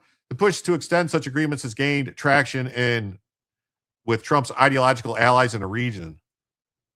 Guatemala stands out as an exception. Its progressive government has worked closely with Washington on security, despite political differences. But President Bernardo Alavelo has denied agreeing to joint anti-drug operations, saying they would be illegal without congressional approval. Honduras, Colombia, and Ecuador did not respond to requests for comment. A notable outlier in this alliance is Mexico, a major source and transit points for fentanyl and other drugs entering the U.S. Commie President Claudia Sheinbaum has cooperated closely with Washington on security, but resisted pressure for a U.S. military role in fighting cartels on Mexican soil. Ultimately, the United States will have to define what joint operations mean in each of these countries. It may discover pretty quickly that this is something most governments, even governments on the right, are quite uncomfortable with. But we'll see. We'll see. When the cartels are attacking their military, what do you think they're not going to want our help? So the U.S. bombs an ELN camp in Colombia or Venezuela. What is the first thing ELN's going to do? They're going to dismantle all their camps and move into the villages. Oh, so you can't do anything because they'll move. So they just got to let them get away with it. Oh, wow. I wish the left in the U.S. would take that tack with like gun laws. Like, if you pass gun laws, people are just going to get guns illegally. So don't pass the gun laws. I watched a video yesterday where abandoned lead mine in Missouri, since flooded, is chock full of rare earth minerals that we were paying through the nose for. Well, there you go. As if governments overrun with cartels would not want the U.S. to back them up. Absurd. Yeah. All these presidents, no matter how far right they are, face pressure to do something about security to make a show of pursuing the bad guys. There's broad agreement on that, but there is only so much sovereignty they can cede before public opinion turns against them. So yeah, so they're saying, oh, they're going to try it. It's like, sub, and share. That's right. Like, sub, and share. It would be very nice if everyone would do that. Just hit the like button, I don't know. How many likes do we have? Let me see. How many likes do we have? We have 70 only. Wow. We had over 300 people here at one point in time. We only have 70 likes. There's 140 people watching on YouTube. That means half the people watching on YouTube right now have not hit the like button. Please hit the like button. Please become a member. Smooth is fast, and it's already over. There you go. I'm currently on Mexican La Conquista, part of Invisible Coup by Peter Streicher. Oh, there you go. Don't want to get banned for the other half of that phase. Fast is good. But that's not going to get you banned. Yes, please hit the like button. It really helps. It really does. Come on, slackers.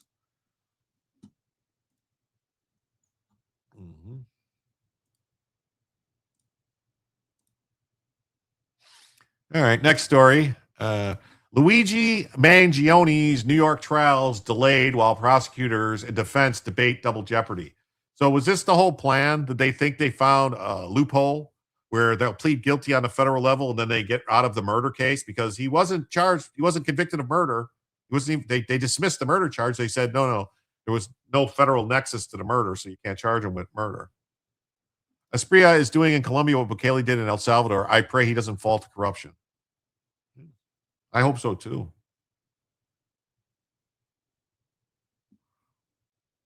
So, Louis Mangione state trials being delayed. The move comes after Mangione pleaded guilty last week to federal charges in the killing of in 2024 killing of United Healthcare CEO Brian Thompson. Oh, here we go. We got the 18 days after her husband was shot dead in mid. We begin here at 11 tonight with a guilty plea to federal charges from Luigi Mangione, and it's now setting up a high-stakes courtroom conflict. Will state murder charges proceed to trial, or will they be dismissed? Tony Aiello has details now on today's developments and the drama still to come. 618 days after her husband was shot dead in Midtown, Paulette Thompson left federal court after witnessing Luigi Mangione admit his guilt, but offer no apology. I want to express on behalf of all of us here our deepest sympathy and compassion for the many family members and friends of Brian Thompson. The U.S. attorney called it calculated, premeditated violence. Mangione told Judge Margaret Garnett, quote, I used a 3D printer to make part of a gun, and I equipped the gun with the silencer and magazine. My travel to New York was with the intent to shoot Brian Thompson. He did twice before fleeing and was captured 5 days later in Altoona, PA. Thompson, the CEO of United Healthcare, targeted for representing a healthcare system Mangione.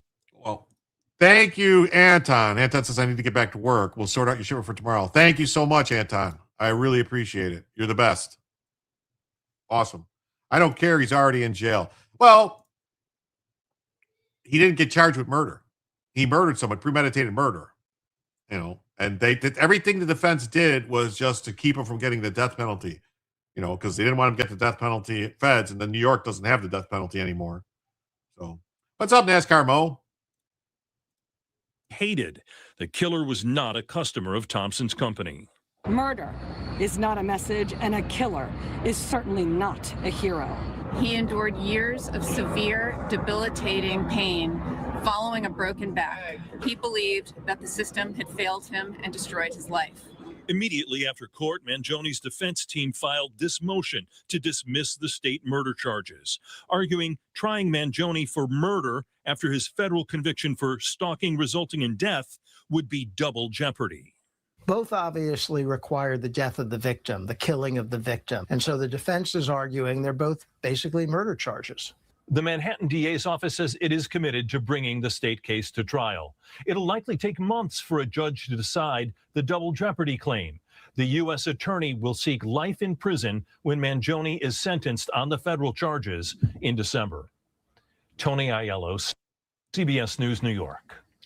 Brian Thompson's family issued a statement after today's proceedings, saying in part, today's guilty plea marks an important step toward justice for Brian and for our family.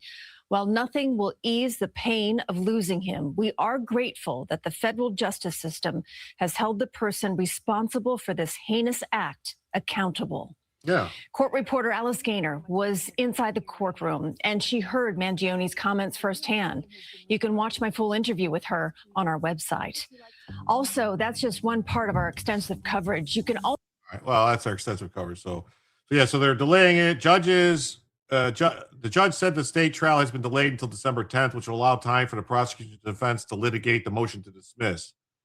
The judge asked the prosecutors to respond to the defense's motion dismissed by October 9th. Mangione pled guilty to federal charges of interstate stalking resulting in death and stalking through the use of interstate facilities resulting in death.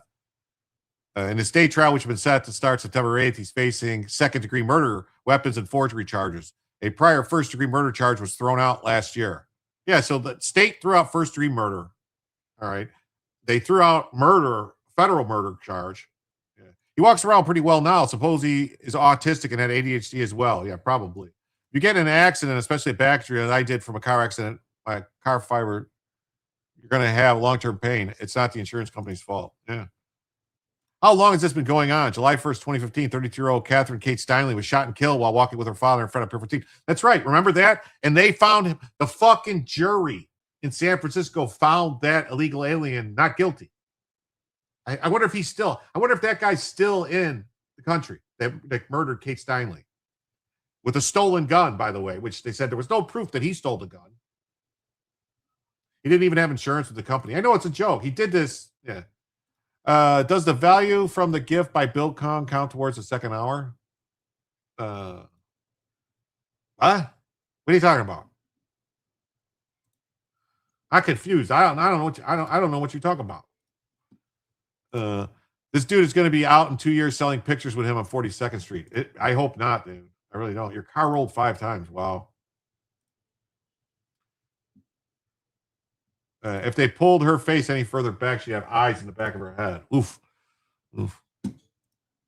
So he pled guilty to federal charges. Legal experts have said that double jeopardy may be tricky since the charges involved are different. Manhattan DA previously said it will be tirelessly preparing to pursue a trial to conviction, and they are prepared to litigate the motions to dismiss. Ultimately, Judge Gregory Caro, who is presiding over the state case, will decide whether double jeopardy clause applies. No matter which way the judge rules, either side could appeal it, which would mean further delay.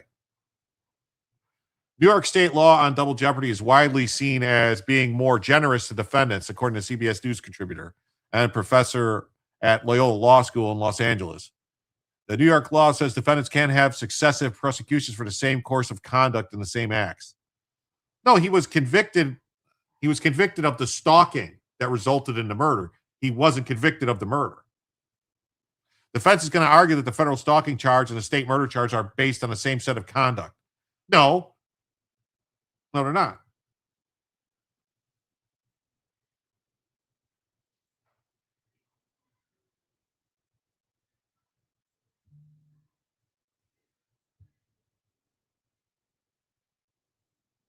Oh, okay. The prosecutors say, but wait, there's a carve out in state law, and those exceptions deal with situations where the elements of the crime, the elements of the federal stalking versus the elements of the state murder charge are substantially different. No problem, Finch. Thanks for being here. So they have a live argument. There's a vigorous double jeopardy statute in New York State. It's very liberal. New York State does not let you retry somebody for the same activity, but there's an argument here that the federal stalking charges are different, and the New York State intentional murder charge, they have different elements. They have a different focus. I think it's going to be a lively argument. I'm interested to see how it plays out. I recall reading Mangione shot him because the insurance wouldn't cover his aunt's illness when he was first arrested. I haven't heard anything else. They didn't make that argument at all. They said it was because of him. He faces up to life in prison. So we'll see in the federal cases. So we'll have to see what happens and have to watch out. So New York Post says Luigi Mangione's New York City murder trial won't start next month as planned. Reuters, Mangione's state murder trial is postponed.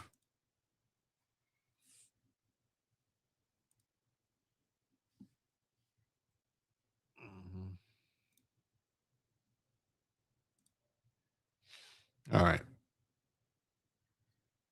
All right. Next story. Look at these crazy looking pills with the M's on them. Those are crazy looking pills.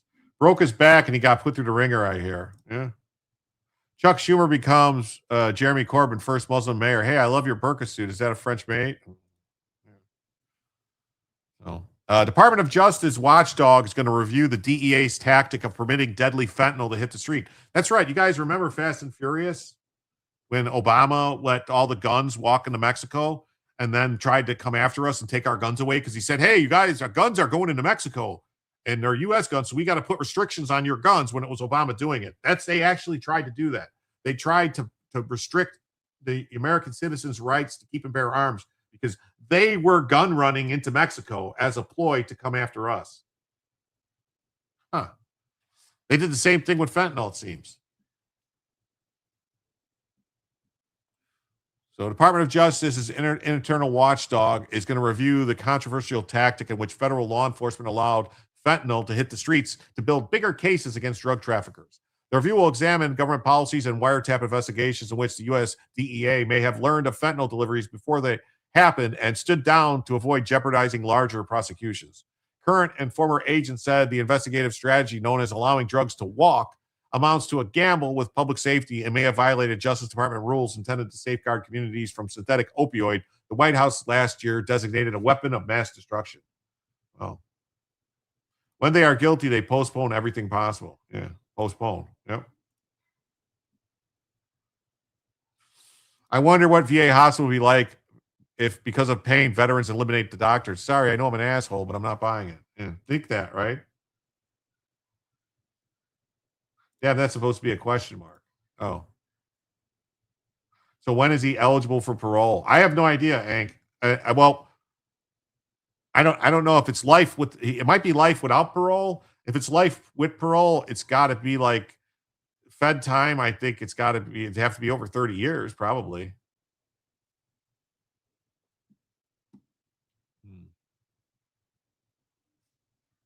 We arm factions all over the world. Sometimes it backfires. Yeah. Remember what happened with the Taliban, right? Sounds like the SPLC, another Obama tactic. Yeah.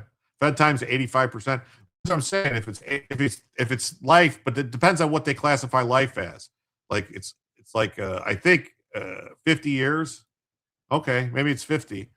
And then so he'd have to do like 85% of the 50 years before he's eligible for parole. Then he has to go to parole hearing and everything like that. So current and former agents said the strategy known as allowing the drugs to walk was a gamble with public safety that may have violated Justice Department rules intended to safeguard communities from synthetic opioids. The review comes less than 2 months after the AP found DEA agents repeatedly monitored but did not seize major fentanyl shipments in New Mexico between 2023 and 2025. It was disclosed in the news release that the Inspector General, Don Bermethow, one of the first official action since becoming sworn in on Friday, was to go after these people. Thank God I never did a gun buyback thing. No, never do that. That's crazy. The DEA did not respond to a request for comment. DEA Administrator Terry Cole requested a narrower Inspector General inquiry following the reporting, including a review of his agency's handling of a whistleblower complaint brought by Agent David Howell. Cole wrote in an earlier statement that a request for an outside inquiry should not be interpreted as reflecting any lack of confidence on professionalism or integrity of DEA personnel. life could be 15, 25, or 30. On Fed time? Or is that state time? We ended up eating some of the ordinances used by the Mujahideen to kick Russia back out in Afghanistan. Yeah, it got turned on us. So Howell told the AP authorities poisoned our community to make cases in New Mexico. Internal DEA report reviewed by the AP said the DEA watched and declined to interdict the delivery of 74,000 fentanyl pills in a mobile home park in Albuquerque.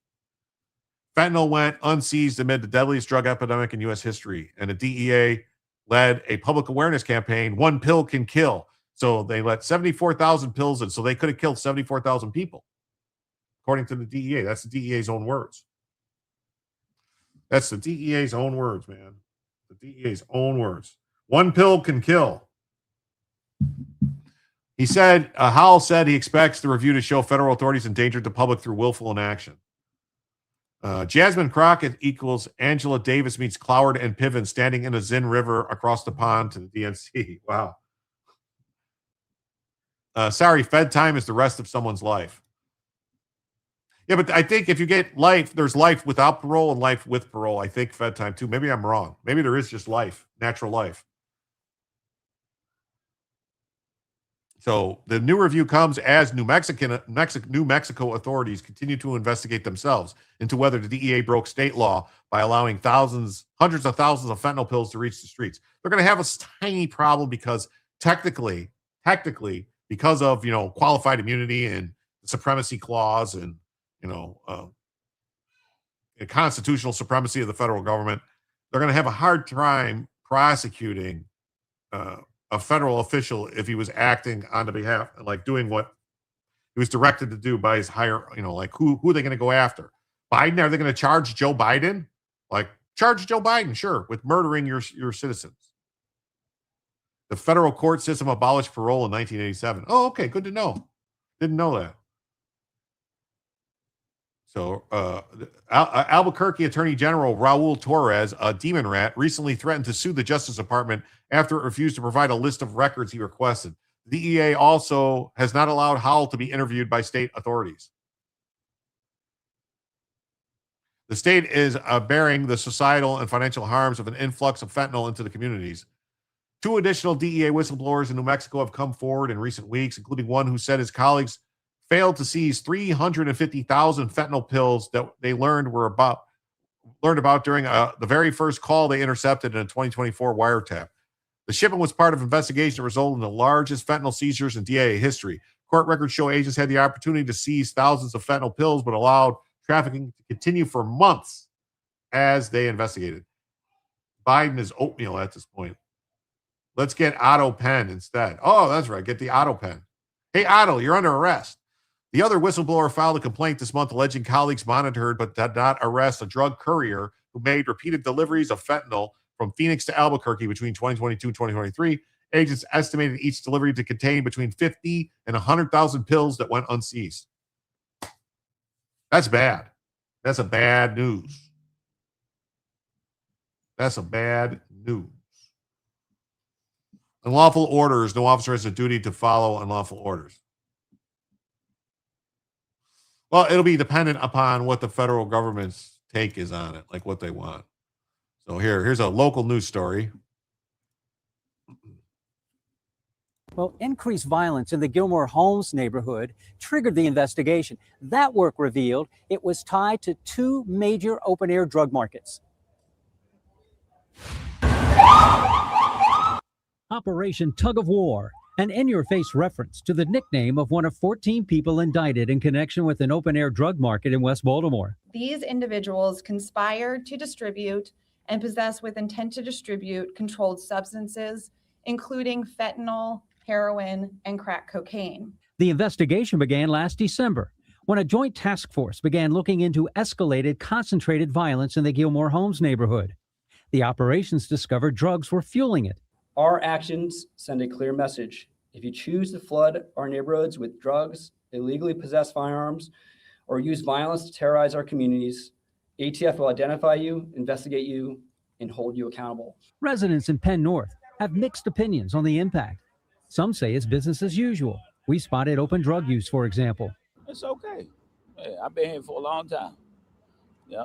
So you mind your business? A lot of people missing. It ain't crowded up and down the street, and it's empty in those alleys where they were at. It ain't crowded. They had crowds. Those indicted used multiple stash houses to store drugs for distribution. This included ground locations for resupply. Authorities confiscated large quantities I love of The Wire. fentanyl, more than 1 kilo of cocaine, 6 pounds of cannabis, 450 rounds of ammunition, and 7 firearms. Open air drug markets do far more than facilitate the sale of illegal narcotics. They fuel violence. They invite illegal firearms to our communities. It is sad. The organization had supervisors who coordinated drug sales, money collection, and resupply. And the investigation isn't over. There's a money laundering aspect to it. Reporting live from West Baltimore. Dave. Wow. I thought this was about New Mexico because this story was about New Mexico. So this is about the internal watchdogs are reviewing it. They're going to go after them. They poison the community. Trump signs legislation cracking down on fentanyl. So it's kind of weird that all this stuff was happening, and yet they were letting this happen. So, all right, on to the next story here. Trial begins in Florida for man charged in murder for hire killing of Microsoft design manager. Wow, this happened several years ago, if I'm not mistaken. So what is this? I don't make a penny and I use my own money. What does that mean, Bruce? Bruce Rice? Such tidy neighbors. Yeah. Deep Blue City. British actor Dominic West's East Coast accent is near flawless. Yeah. Yeah. The Wire is a great, great series. There was one, what was it? The one series with not the last season, but the season before the last one with the school, with they were like basically focused on the school. I didn't really like that one, but like I understand what they did. They took like each season held like a different, each season covered a different distinct problem with Baltimore. Season 1 was basically the project drugs. Season 2, drugs and everything, cops were all everything. Season 2 was the docks and all that stuff. Season 3, what was season 3? Like prisons, stuff like that. And then you had like the newspaper was season, and the cops was like season 5, whatever. But it's a great one, Promethean. Okay. Wait, where's the story? Where's the fucking story? Click this link for the original source. Yeah, seriously. That's what you do? That's how you do me? Trial underway for the Microsoft executive's murder hatched by his ex-wife and her husband. Season 1 was hard to follow. I didn't think so. I followed season 1. Like I would think, here's the thing. I would like them to do start it when Avon and Stringer take out the whatever it was, the something brothers, and it was a hard to follow. Meaning too tough act to follow. Yeah. They could have made they could have really made probably 5 seasons just covering Avon's rise to power. They could have started when Avon was young, other stuff with the family, this whole thing with the family's involvement with the the black mafia and stuff. The Skiff had a good post today on Brennan's involvement in the Middle East. That's what they should have did. They should have started earlier. They should have started when they fought to take those things. Take those projects and stuff. The fatal shooting of a Microsoft design manager on a dark Florida road was a targeted ambush hatched by his ex-wife and her husband following years of post-marriage strife over religion and how to raise twin children, the prosecutor told jurors on Monday. Jared Bridigan was killed in Jacksonville Beach in 2022 when he got out of his vehicle to remove a tire that was placed in the road while his 2-year-old daughter was strapped in her car seat. Garcetti in The Wire was based on the Teflon leprechaun Martin O'Malley. 2 terms, be more, so promoted to 2 terms in the whole state. Yeah. Well, I always like to remind people that Nancy Pelosi's father was the mayor of Baltimore back in the 60s. And that whole crime family, her crime family, political crime family, moved to California and set up shop there. Yeah, corruption so wide and deep. That little Sicario chick was a compelling character. Oh, Snoop. Yeah, Snoop was a good character. Yeah. Mobbed up good. Yeah. Ever seen Boardwalk Empire? Yes. Boardwalk Empire is a great movie, but just so you know, Enoch, it was not the real guy, Nucky. It's not Nucky Thompson, it's Nucky Johnson. But they couldn't use his real name. They had to change it slightly because the family was going to sue. So they had to change it from Thompson to Johnson. I mean, from Johnson to Thompson. Yeah, from Johnson to Thompson. So it's Nucky Thompson, not Nucky Johnson. But the real guy who ran Atlantic City and all that's all true. Everything is pretty much, besides the part about them being the ones that took out Maranzano and all that. Yeah, they ran to Port of Baltimore. Yeah. Yeah, how old is Nancy? There's a picture of teenager Nancy with JFK. She old, yep. Yeah. AKA Perseus and Troubleshooter 1 with Big T, TikTok's Locals Rumble. That's awesome. Pelosi's connected to Jim Jones, the Kool-Aid Man. There you go. So for more than 4 years, Mario Fernandez Saldana is on trial in Duval County for first-degree murder and solicitation of murder. He's accused of arranging Britigan's death by hiring a gunman. Britigan's former wife, Shannon Gardner, was arrested in August 2023 in Washington and is facing charges of first-degree murder, conspiracy to commit murder, solicitation to commit murder, child abuse. She pleaded not guilty. The killer was a stranger to Jared Brigiden. The murder was personal. Wow.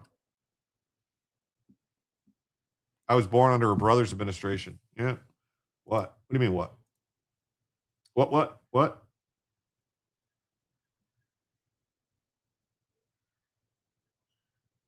We're talking multiple conversations here. I think that's the problem. A tire in the road, a dark place was her opening remarks. No one would see, no one would know, and no one would trace it back to those responsible. Defense attorney James Hill told jurors that Fernandez Saldana, an Army veteran who had no motive to get rid of Brigden, and his actions shortly after the killing, a road trip to Pennsylvania and back, didn't resemble that of a criminal schemer running from the law. Wow. Look at this. We got another 5 to the goal. Please press the like button. Thank you so very much. It really helps the show and get more viewers. It does. And with that 5, folks, that means we are now just 73 away from adding a second additional hour to the show. That's right. Luigi Mangione attended the most private academy in Maryland. Oh, go figure. He had access to a lot of money, hundreds of thousands of dollars, referring to his wife Gardner's trust fund. He could have fled the country. Mario Fernandez Saldana looks on during opening statements. In her remarks, Stifler traced the bitter relationship between Brigden and Gardner, the execution-style killing, and the difficulty of trying to solve a shocking homicide with no witnesses. The victim, she said, had no obvious enemies and was a devout member of the Church of Jesus Christ of Latter-day Saints. So he was a Mormon. It was a Mormon murder.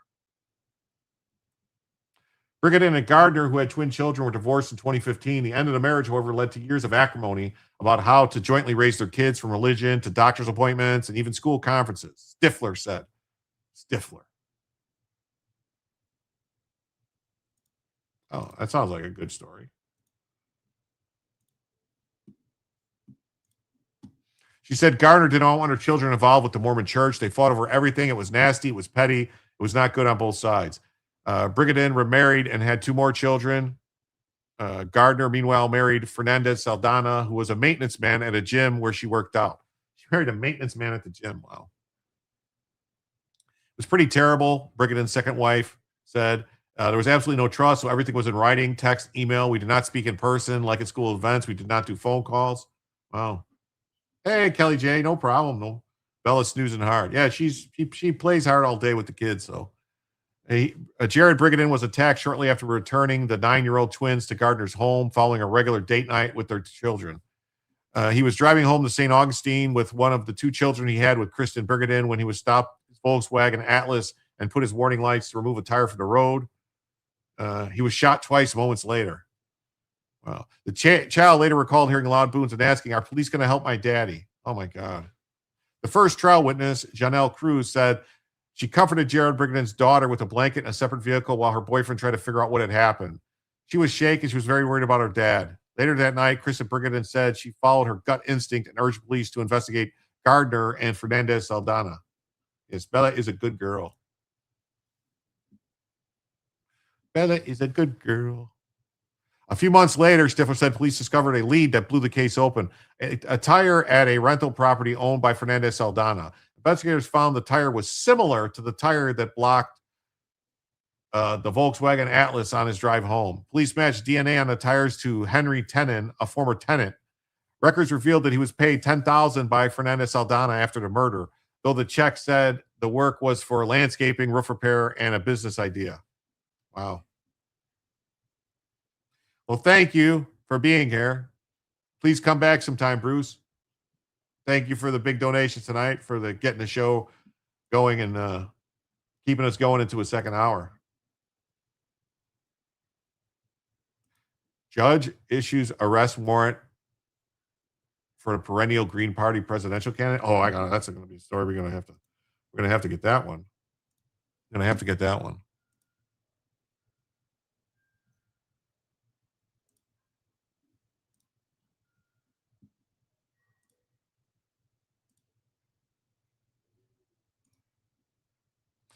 I have to get that story.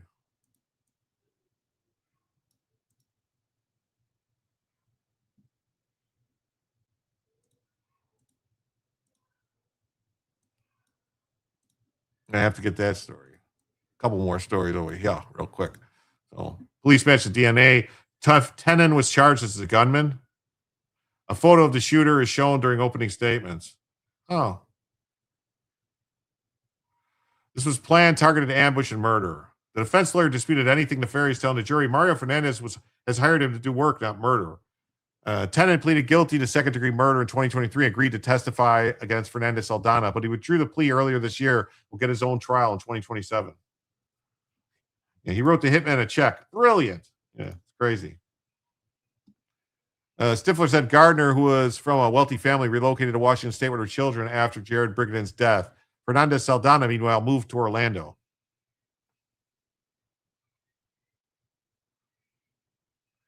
Miss Gardner got what she wanted, full control of her children and the freedom to move out of Jacksonville. Jared Brigden was chief technology officer at Utah-based Clean Simply Eats before working at Microsoft for less than a year before his death. Wow. For those that do not know, eruptions can cause lightning and thunder, Candace. Oh, yeah. Yes, it can. Yeah. Mm-hmm. So that's it. That's the story. Who got custody of the kids right now? The wife that hired that whose boyfriend or husband or something like that. She married the guy and then got moved and got a divorce. So she did. She got custody of the twins. But I wonder what's going to happen to them if she goes to jail. Like them kids have got a problem. So we're going to get into this story right here. But before we get into this story, I have to go over to YouTube and reset the goal because we have to set it for another hour. And right now, we are currently $73 away from adding a second additional hour to the show. Just 73 away. That's right. Just 73 away. I'll add it for another hour. And if we hit the 73, we will.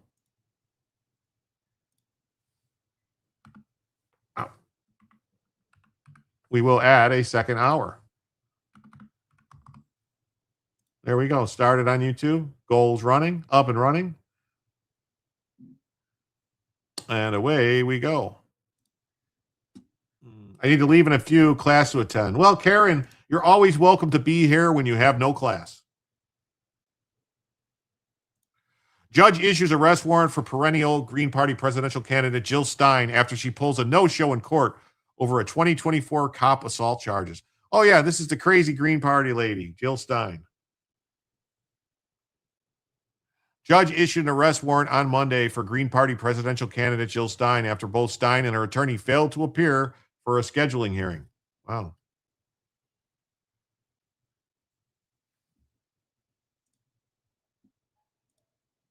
Jill Stein on assault charges. Who knew? Yeah, it's crazy, isn't it? Isn't it crazy? Isn't it just crazy?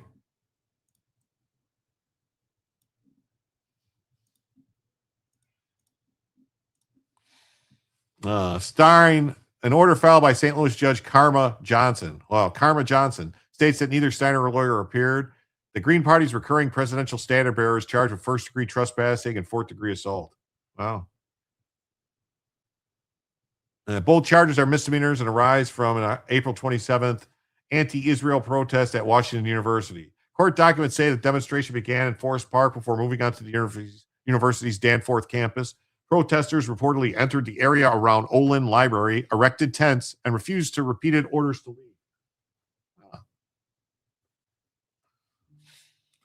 Police delivered a final warning, according to court records. Rather than disperse, protesters locked arms and chanted, "Hold the line." When authorities say the confrontation involving Stein turned physical. According to the probable cause allegation, Stein grabbed a bicycle being used by an officer. A second officer was struck in the forearm by the bicycle, and Stein kicked him several times in the leg near his groin. She did get close to proving Hillary cheated, kind of pushed her luck. Yeah.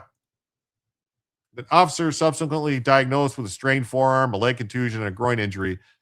These remain allegations. Stein has not been convicted. Well, she didn't show up. They should have found her guilty in absentia. Yeah, dang. All right. I didn't know she was that violent. Isn't Steiner Jewish? Yeah. The university also reported injuries to 3 other officers, including a concussion, a broken finger, and a groin injury. Wow. Stein previously disputed the police account. She claimed that an officer using his bicycle assaulted her, and police threw her onto her head during the arrest. Oh. Prosecutors charged Stein in 2025. St. Louis County Prosecuting Attorney Melissa Price said that at the time that the charges concerned the available evidence, not the protesters' political views or their constitutional rights. That's right. Stein usually is, but Steiner not so much. Well, her name is Stein, not Steiner. Right? Jill Stein, or is it she shortened it from Steiner?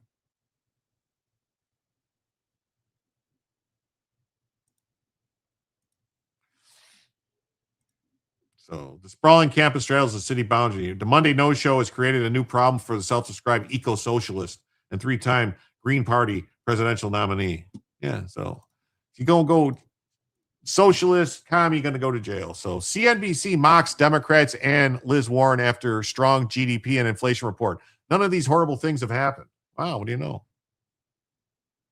It's going to be a video? No video, huh? There's no video? Oh, here it is. Here's the video. Okay.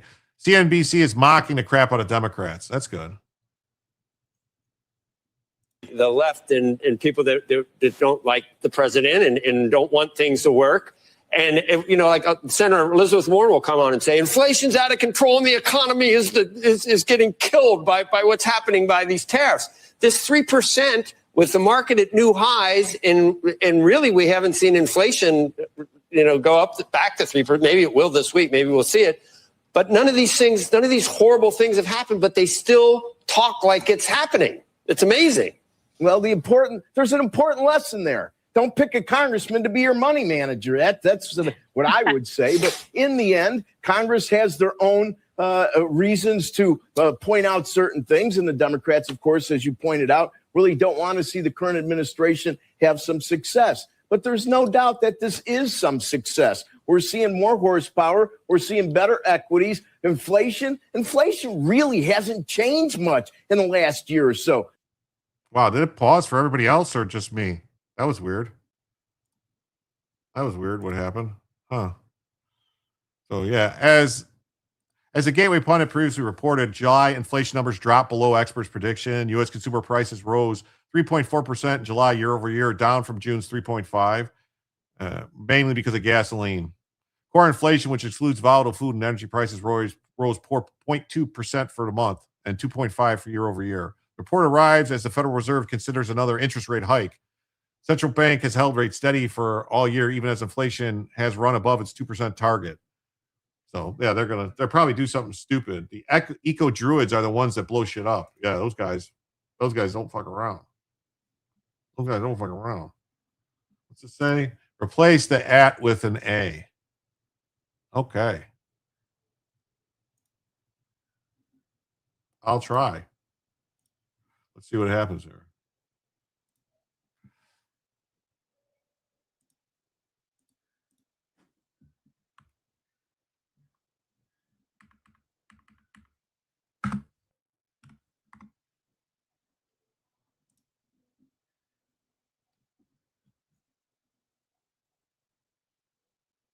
Okay, that's crazy.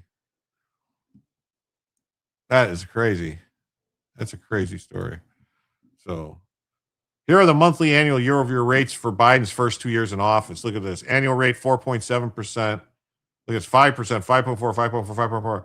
And look at this annual rate, 8% in 2022, 8.5, 8.3, 8.6, 8, 9.1, 8.5. Look at that. Remember they said it was transitory. They said it was transitory. No, nothing to worry about. Nothing to worry about here. Nothing to worry about here. Wow. So, yeah. Wrong story. No Jill Stein body camera footage. Well, French being French. Oh, man. They always be doing stuff like this. The French. The French. The French. The French. They always be doing stuff like that. Can't get enough. Boom, boom, boom. Late September. Anti-ICE commie Democrat Elijah Mann confronted by Martha McCallum after dodging basic question on illegal immigration. Oh, yeah. He looks like he can really answer the question. Self-described socialist Elijah Manley walked into a Fox Live interview ready to attack immigration and customs enforcement. But Martha McCallum asked him one simple question about enforcing America's immigration laws. His talking points fell apart. Congress are laws that passes the laws that ICE enforces. Let's see. Congress, because Congress is part of our Constitution in this country. Well, let me tell you one thing, Elijah. Congress's laws are the laws that ICE is upholding. And I'm just going to ask you one more time because you didn't answer my question. Are you okay with someone crossing our border illegally, even though that's against the laws of the United States? I'm not talking about how they're removed. Are you okay with them coming in illegally? I think I answered this question. I think I we have to enforce the laws that we have on the books if someone's coming into the country illegally. Okay, so they should be removed. There is a right and a wrong way to enforce the law. We cannot shoot people in the street. We cannot kidnap Americans off the street indiscriminately. You may be okay with that. I'm not okay with that, Martha. None of that has happened. This guy's an idiot. Nobody is shooting people indiscriminately. The people that got shot were trying to run people over with their cars. All right? The people getting arrested are breaking the law. Hey, what's up, MBHRP? MBHRVP in Cincinnati. Thanks for being here. It was trans money, fake money increases. That's right. France has been cursed since 1799. Yeah, well, Penn State cocaine bust. What? 14 arrests over alleged pledge coke cutting indoctrination rituals. Oh, my God. That sounds like a good time.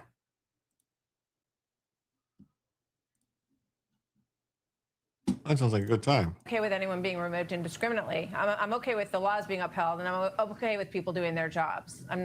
So, well, hopefully you'll come back because we have a lot more to talk about. Yeah, a lot more to talk about.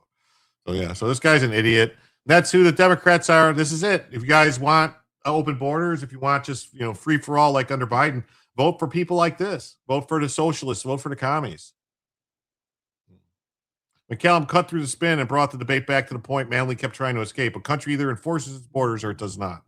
Well, that's the thing. They don't want you to. They don't want border enforcement. They don't want it at all. They want stuff like this. This is what they want. Gucci, go fill the vacancy at Cambridge. Shooting illegals in the streets might get them to self-deport a bit quicker, though. Just saying. It's possible. It's possible. Oh, look, Greg's back. What's up, Greg? Says, Jim, can you acknowledge the fact that Donald J. Trump, you mean President Trump, God King Emperor Trump, is losing his failed war against Iran? Well, see, you used a double negative there, Greg. How could you be losing something that failed? That would be a good thing. If you lost failing, if he's losing failing, that means he's winning. See? He can't be losing failing. Or is he failing losing? That would be winning. You should really think about these things before you type them out. We would avoid these silly misunderstandings.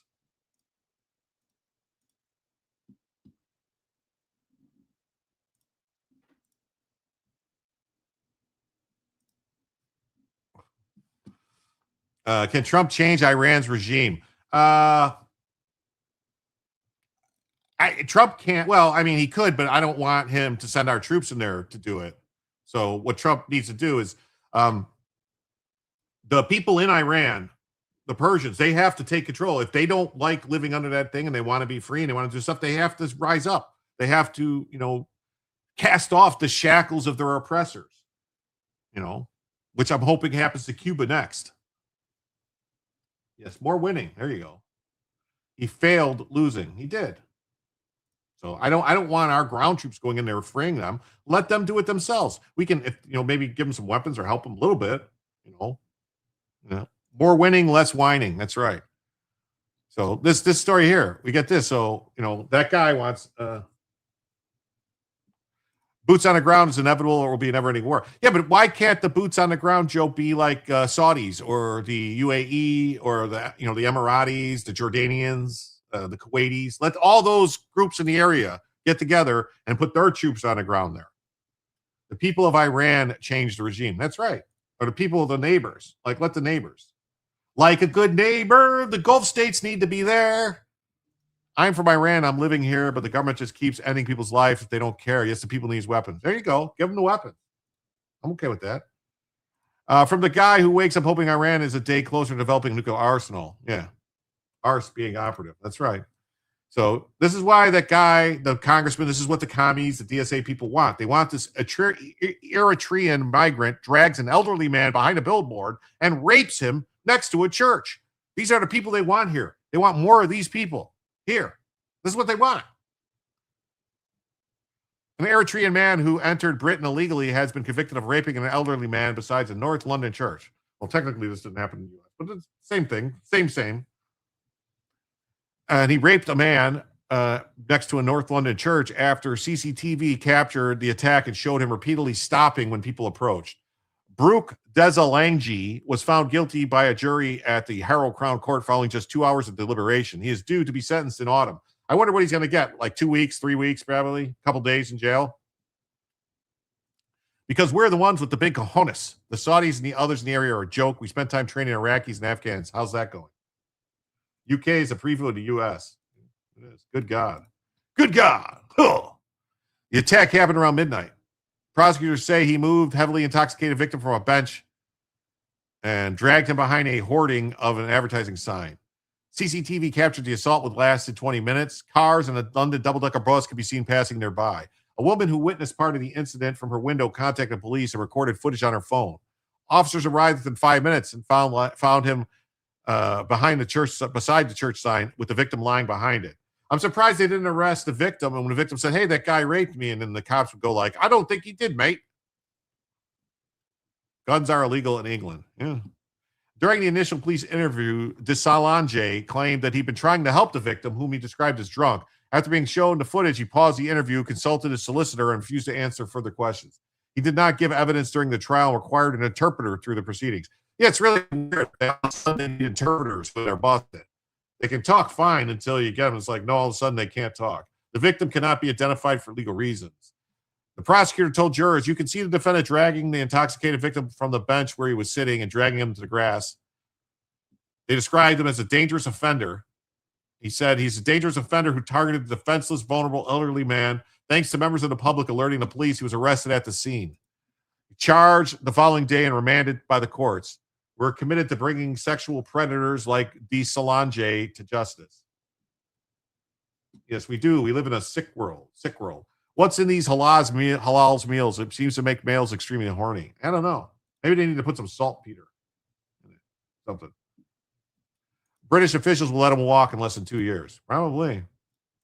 Jim, you are right. It doesn't have to be us, but it's a respect thing, and those guys won't be respected. Just saying, praying I'm dead wrong.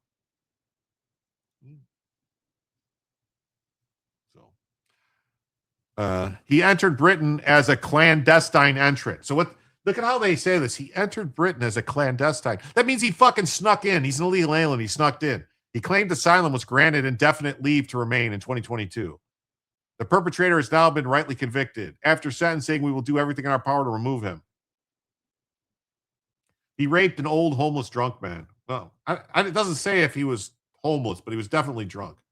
You can't even sleep off a drunk on a park bench these days. It's crazy. It really is. It's nuts. All right. Now the ACLU and other people are asking the Supreme Court to review Texas's 10 Commandments requirements in schools. I know we talked about this story a couple weeks ago.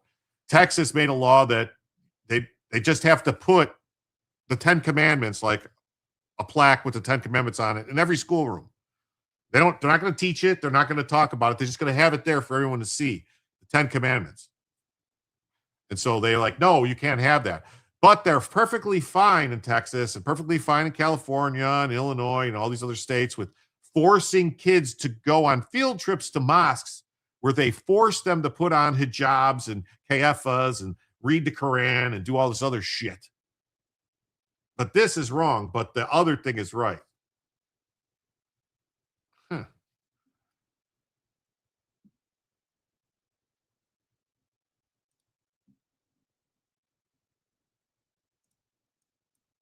Here's a look at what's currently trending. The U.S. Navy is... So the ACLU asked the Supreme Court on Monday to hear its challenge to Texas law requiring public school classrooms to post the 10 Commandments. Representing a group of parents from various faiths, the Civil Liberties Organization says the law violates the First Amendment's religious protections. No, it doesn't. It doesn't actually. It doesn't actually. The 10 Commandments are in the... It's going to be funny because the 10 Commandments are posted in the fucking Supreme Court. The 10 Commandments are on the wall in the Supreme Court.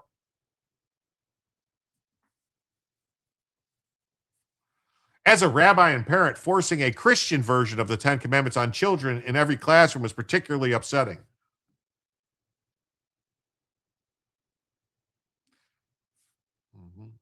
The Supreme Court chooses what cases it hears and turns away the vast majority. The justices are likely to consider the ACLU's request at a closed-door conference after the court's next term begins this fall. State lawmakers passed a law last year requiring elementary and secondary schools classrooms to post a conspicuous display of the 10 Commandments. The state statute defies the size and other requirements.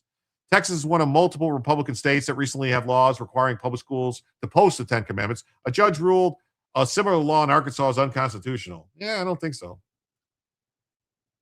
We all know there was 15 commandments, but Moses is Butterfingers. Yes. The 15, crash, 10 commandments. U.S. Appeals Court for the Fifth Circuit, however, agreed with Texas and said the law could stand. In doing so, it's not only decided these cases in a way that conflicts with this court's precedents, but also deepened confusion among lower courts. I don't think so. The petition has not yet been posted on the court's docket. It brings another major clash concerning religious rights in public schools. Like, we just did a story yesterday or the day before about a Texas school that dragged high schoolers to a fucking mosque and made the girls put on the fucking headscarves, gave them all Qurans, made them sit there and read it. I mean, what the fuck, man? Where's the ACLU suing over that? Last year, Supreme Court 6-3 majority sided with Montgomery, Maryland, seeking to opt their children out of instructions on books that use LGBTQ themes. This isn't even instruction. This is just the 10 Commandments on the wall. And like I said, the 10 Commandments is on the wall in the Supreme Court. Ketanji Chirp Brown Jackson will object to father and mother being included, not knowing what they are. Oh, yeah. Apostate.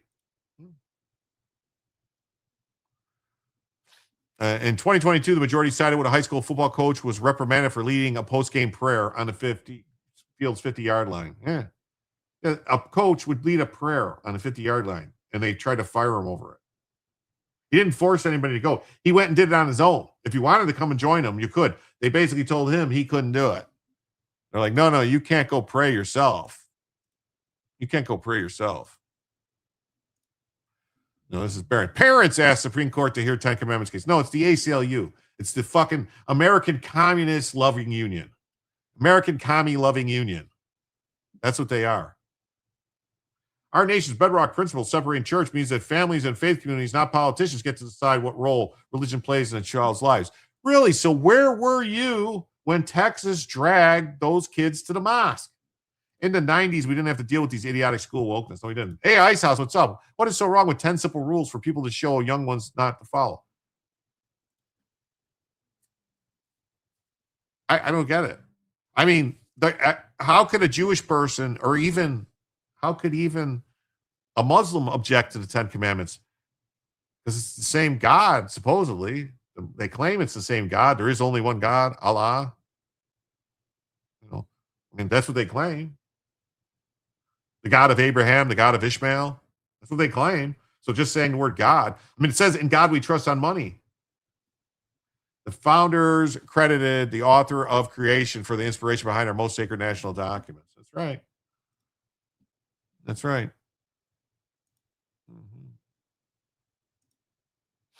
All right. So I think this is good news. What do you guys think? CDC says U.S. kindergarten vaccine exemptions hit record high as coverage falls nationwide. That's right. That's right.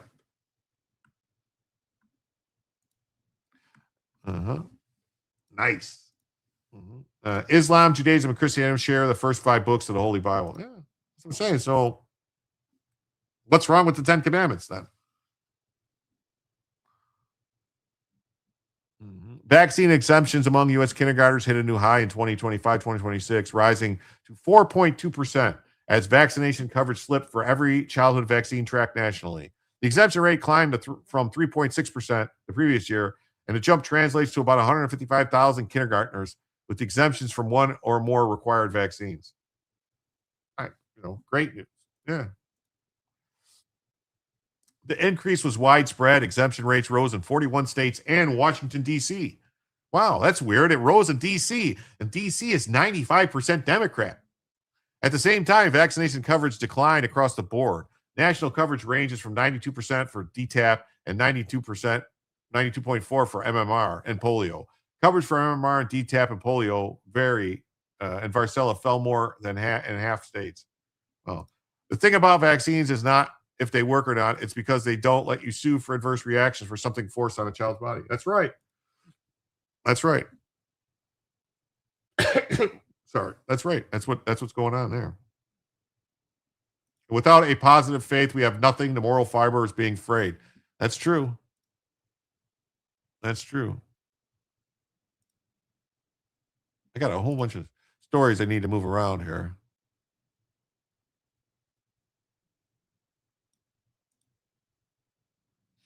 Got a whole bunch.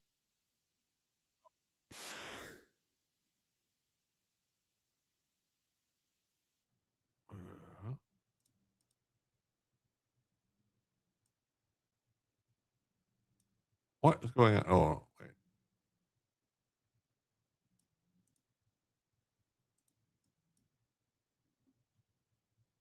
Oh, right, never mind. Wrong one. I'm moving some stuff. Rumble just froze. Then I had to do a security check to see if I'm a human. That's new. Yeah, that's crazy. Life and Differences. I'm an atheist. I would have been fine with the commandments in school, but if they said they're going to do a Muslim church, I would have flipped my lid. Yeah, well, that's what I'm saying.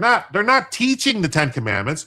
They're not even going to say, look, read that. They're not doing anything. They're just going to have it posted in the thing. We don't have even vaccinated our dog anymore. They're using mRNA in them. Oh my God, that's terrible. I'm a country boy and all, and with deer season coming up, I got plenty of land to hunt. Does anyone here hunt? I do. I like to hunt. No 10 Commandments, no rainbow flags. They hang the rainbow flags, don't they? Oh, look at my hair is getting messy. I got a whole bunch of news stories here. I got to move around. It'll just take me a second. So how's everybody else doing this weekend? Everybody doing good? Everybody having a good time? Everybody enjoying, not weekend, this week. Everybody having a lot of fun? A lot of good times? Let the good times roll, as they say. I think it's good. I'm moving some links around right now. For some reason, they came up in the wrong place. On the wrong board. So I really enjoy it. I enjoy talking to all you people. I enjoy hanging with you, talking about the news and stuff, and participating with the chat, hearing your thoughts, giving me feedback on what you like, what you don't like. It works out good. Works out good.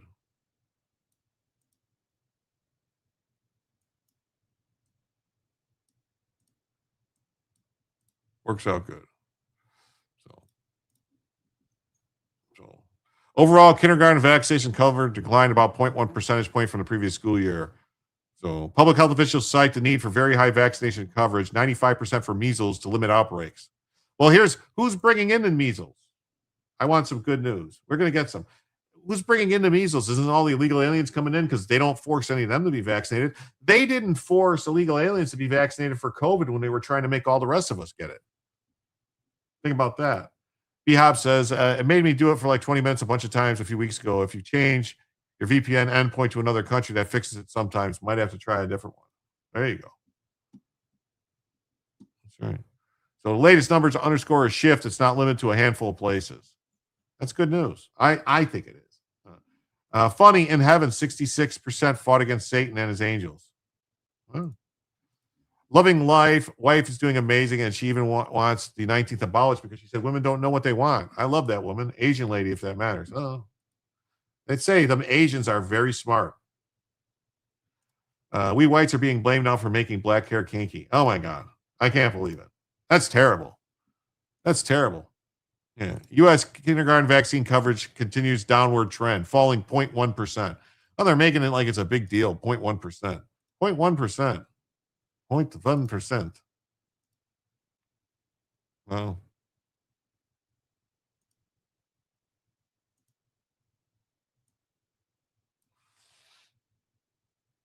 Mm-hmm. 0.1%.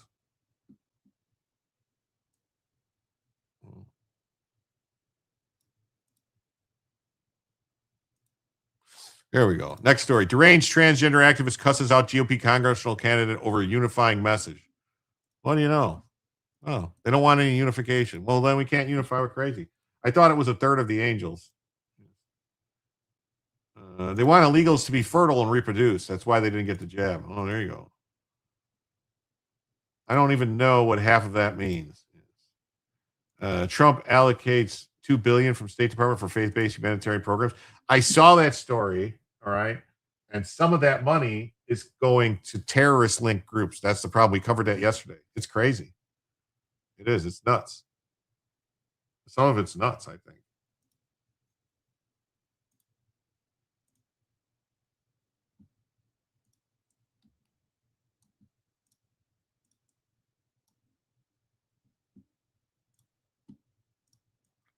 It's nuts. It's nuts. It's totally nuts. All right. I got them all moved now. All right. They're all over now. I'm all moved. So here we go. Deranged trans. Look at this. The left once again decided to make an embarrassing scene at a public event. GOP nominee for Virginia's 8th Congressional District, Tony Sabio, was talking to constituents at the Arlington County Fair when a deranged transgender fairgoer engaged in a confrontation with him. Hey, what's up, Pyramid 7? Great to see you. Thanks for being here. I blame whites for creating blonde wigs. Dejani Carrington. Oh, that's right. And sends all your traffic there. It costs money. Wow. That's nuts. That's pretty nuts.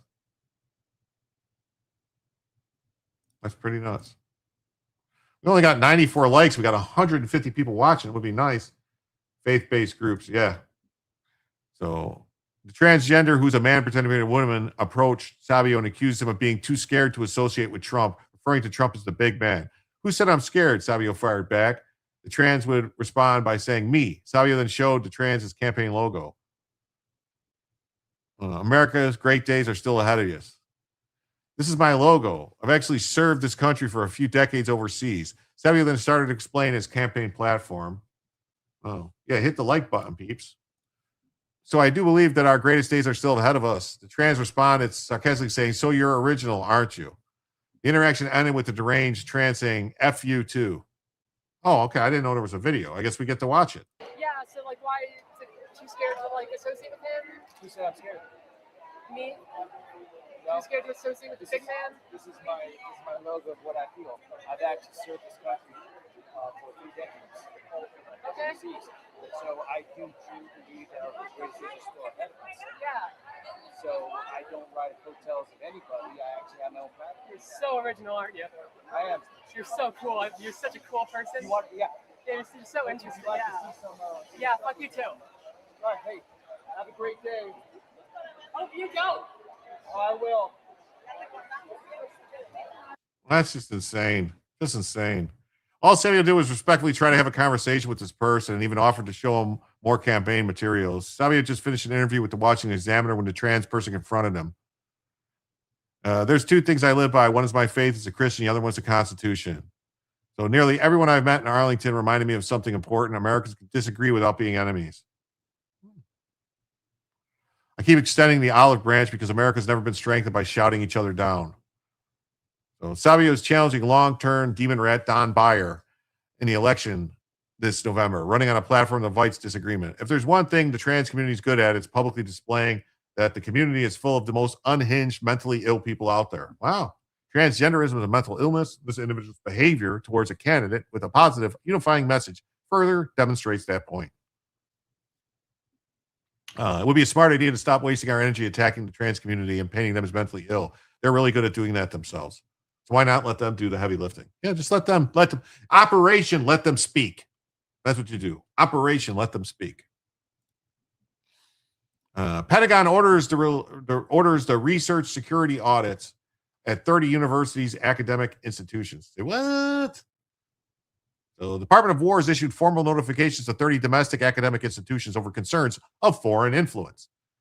These schools have been directed to initiate immediate and comprehensive reviews of their academic, financial, and research collaborations with foreign entities of concern.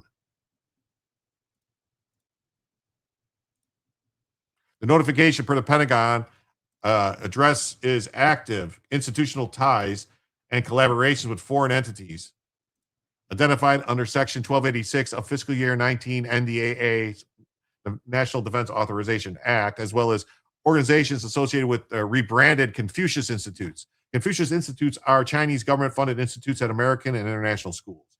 The Department of War has zero tolerance for academic partnerships that compromise our national security. That's right. Institutions that receive funding from American taxpayers must uphold the highest standards of research security, and these mandated audits will ensure accountability across the board. The Pentagon has not released the names of the schools who have been notified, but the Trump administration has come down hard on universities, including Harvard, Columbia, UPenn, UCLA, and others. The Pentagon offers tuition reimbursement for military members attending a number of universities and a notification from the Department of War indicating that if changes aren't made, these schools will no longer be among those for which the program will be possible. Wow. Hey, Forging Freedom, what's up? Yes, that's what I was referring to. Curious, that's what you say. Territory building. Okay, never mind. You were talking something in chat. So I just want to remind everybody, I don't like to, but we've been going for 2 hours and 43 minutes. So we got roughly, not long. We got 26 minutes left on the goal, and we are currently $73 away from a second hour. So if we get $73 in the next, say, half hour, we'll add another hour.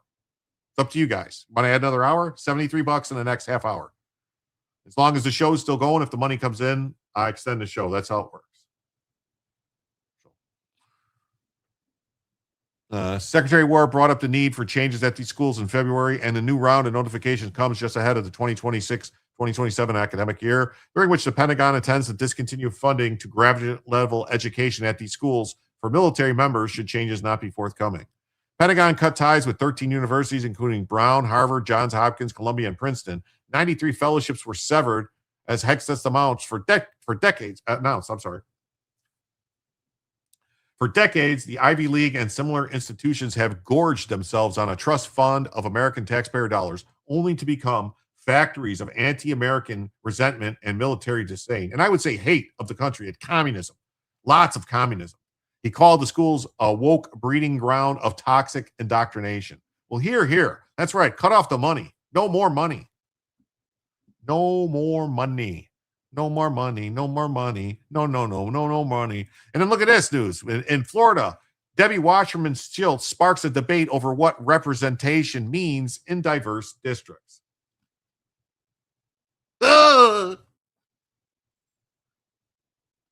Sporting red, white, and blue sneakers and a matching bedazzled manicure ahead of Florida's primary on Tuesday, Representative Debbie Wasserman Schultz smiles and tells voters she's running for re-election for Congress.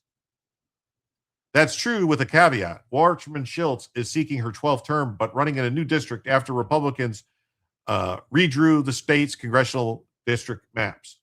The fallout pushed Schultz, the former National Party chair with powerful ties in Washington, to cross district lines from her Fort Lauderdale suburb to be the only white candidate against 4 black candidates in the area of Broward County that has helped send black Democrats to Congress since 1992.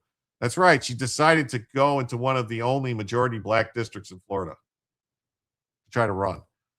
That's yielded an uncomfortable fight following the Supreme Court decision that correctly stated what the Voting Rights Act actually was meant to do. Stop discrimination. Life is Indifferent says, I'd help for the second hour, but someone stole my card info to online gamble, so waiting to get it taken care of. Okay, no problem. You're going to have nightmares now. Me too. You think Iran may try a ground invasion? A ground invasion of where? The U.S.? Or Saudi Arabia? They're talking shit about going into Kuwait or the UAE, trying to do something.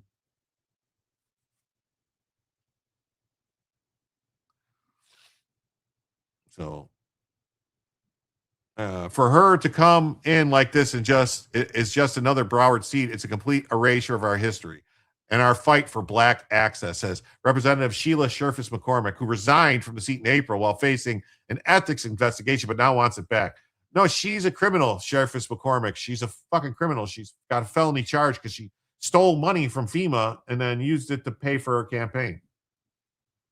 Schultz is a scumbag. Can't wait to see her go away. Thank you, Broward. Please get rid of her ass. This one is a thief and a crooked person. Another candidate, a 27-year-old progressive organizer, Elijah Manley. Oh, that's the one that we were just talking about, the comic DSA guy. But he only had other options, including running in her home district, which is gerrymandered.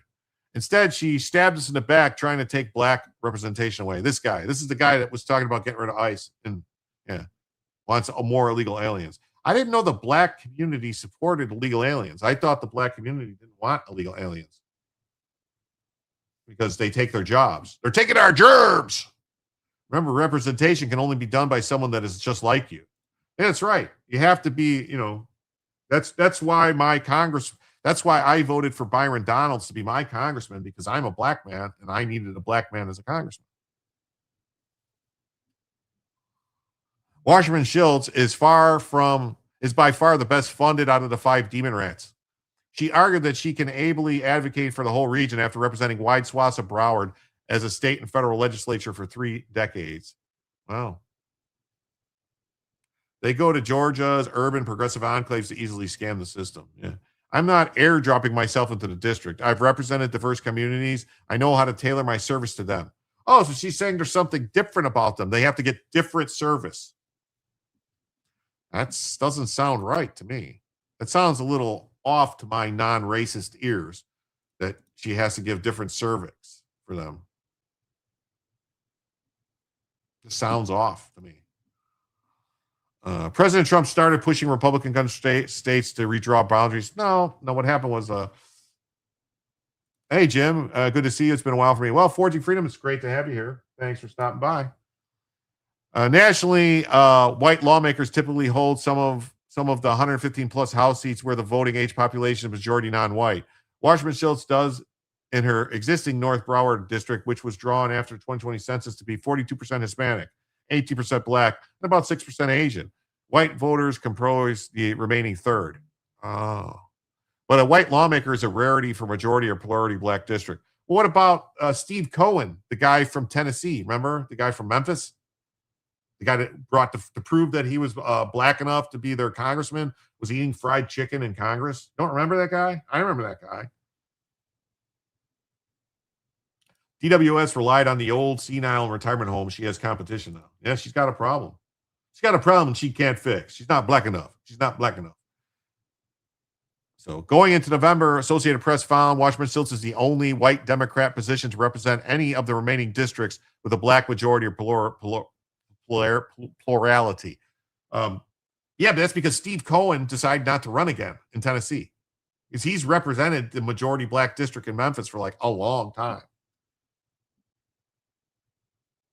That's what I'm being told, but I am hearing a lot of hyperventilating from Iran threats. Yeah. Ground troops cannot exist in a hostile environment without air power. Drones don't count. Yeah, no, it's not going to. What major objectives could Iran obtain in doing a ground invasion? None. They get wiped out. They would get destroyed. They can't sustain it. Oh, look, she's touching elbows with a black guy making grills, barbecuing. Is that grill even on? It looks like it's raining. I don't know. So Sheriff Liz McCormick said she can win despite losing black constituents she previously represented in Palm Beach County. She dismissed concerns over federal criminal charges, accusing her of stealing $5 million in federal disaster funds. Yeah, the C-130 gunships are going to be used in the joint missions against the cartels. That's awesome. Good news. Jewish Blue Dog Democrats are getting run out of town. There you go. The criminal case and redistricting fit together, she insisted, and people see what's going on. Yeah, they made me steal the money. These crazy white racists made me steal the $5 million.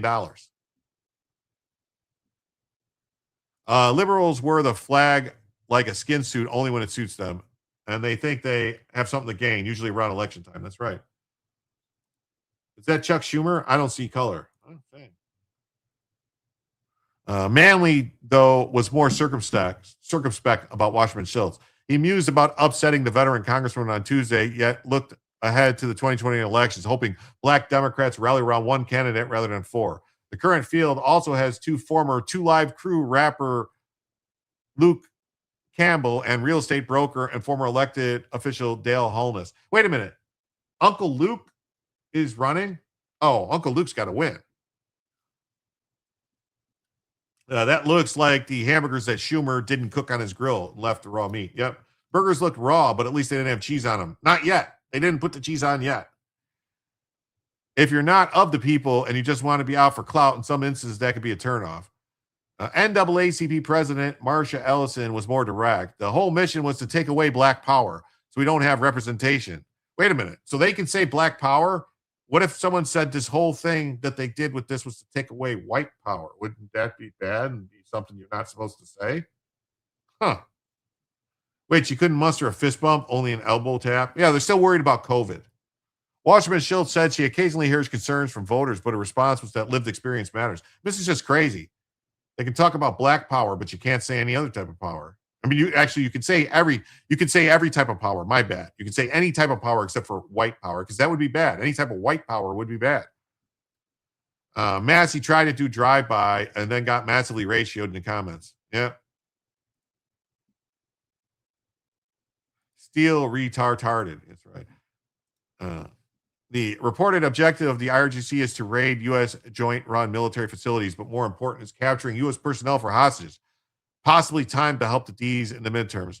I would think they would get smoked if they tried that. Bella is chasing bunnies in her sleep. That's what she does. So she knows her appropriations committee seat, which would be more influential should she win the majority. I fight every single day to help the lived experience of the people that I represent. Wasserman Schultz says she's worked to connect across race and culture in Broward. I spent 6 years learning Spanish. 6 years to learn Spanish? Wow. You're pretty stupid. Out of respect, anything I can do, and I'm just saying that because Spanish is not that hard of a language to learn. It's really not. She's a recognizable figure. Look at that face. Everybody recognizes that face. They run. We know Trump is awesome, she says, smiling. I agree with everything he's doing. And he's closest to where I am. Oh, that's great. She loves Trump.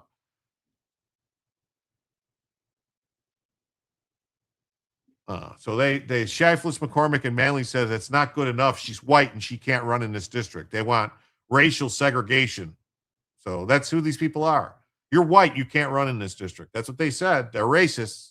Shifless, McCormick, and Manley are both racists who say white people can't run in that district. We're not in a place in this country where you can be colorblind politically. Oh, okay. What if everyone else started acting that way? What would happen if other people acted that way?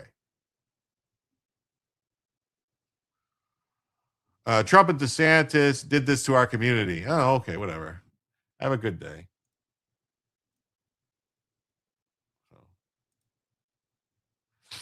Next good story here from the Daily Caller. DOJ waves white flag, ends 9 decades of red tape over suppressors and victory for gun owners. This is an older story. The Department of Justice refused Wednesday to appeal a ruling that found the NFA restrictions on suppressors and other items unconstitutional. Good news, I think. I also heard good news today. Is it okay for us to jump? Maybe. If you can roll your R's, it's easy. So here's the thing.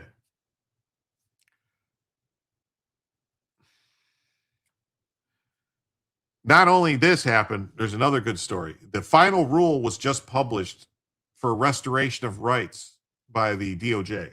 So there's going to be a whole rollout. They have a whole thing. I looked at it earlier today. You might want to look it out. The final registration thing, it's going to be, I think 30 days from now is when applications will be open to get your rights restored if it's been over 10 years or something like that from convictions for like drug offenses and stuff like that. There's a whole bunch of stuff that they're saying people are barred from. So I don't know exactly all the rules for you people out there, but you might want to look into it if you've been law abiding and you made some mistake when you were a young kid or something to have your rights restricted. Go take care of it. Get your stuff back. NFA is over. So Republican Georgia Rep Andrew Clyde posted on X that the Trump administration confirmed it would not be appealing the ruling. So a summary judgment was issued granting a permanent injunction or something. Yeah. And this is because they lowered the cost of getting a suppressor. They lowered the tax to zero. They zeroed out the tax for suppressors, short barrel rifles, short barrel shotguns, and any other weapons. Yeah, non-violent offenses. Yeah.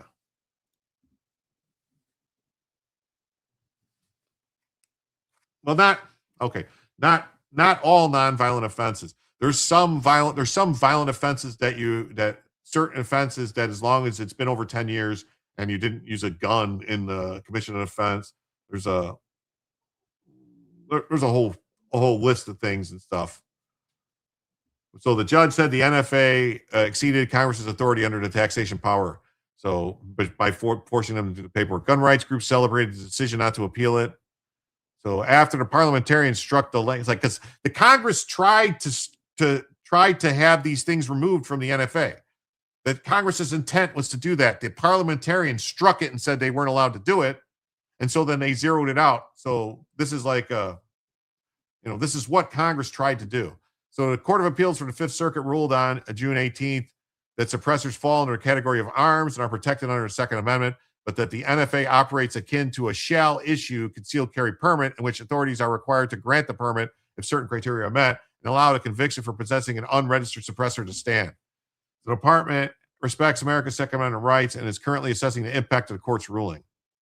So I understand people have policy differences with the DOJ's enforcement of federal laws, but in my opinion, and I've said to many gun groups, the appropriate place to launch these policy discussions is in Congress, not with us.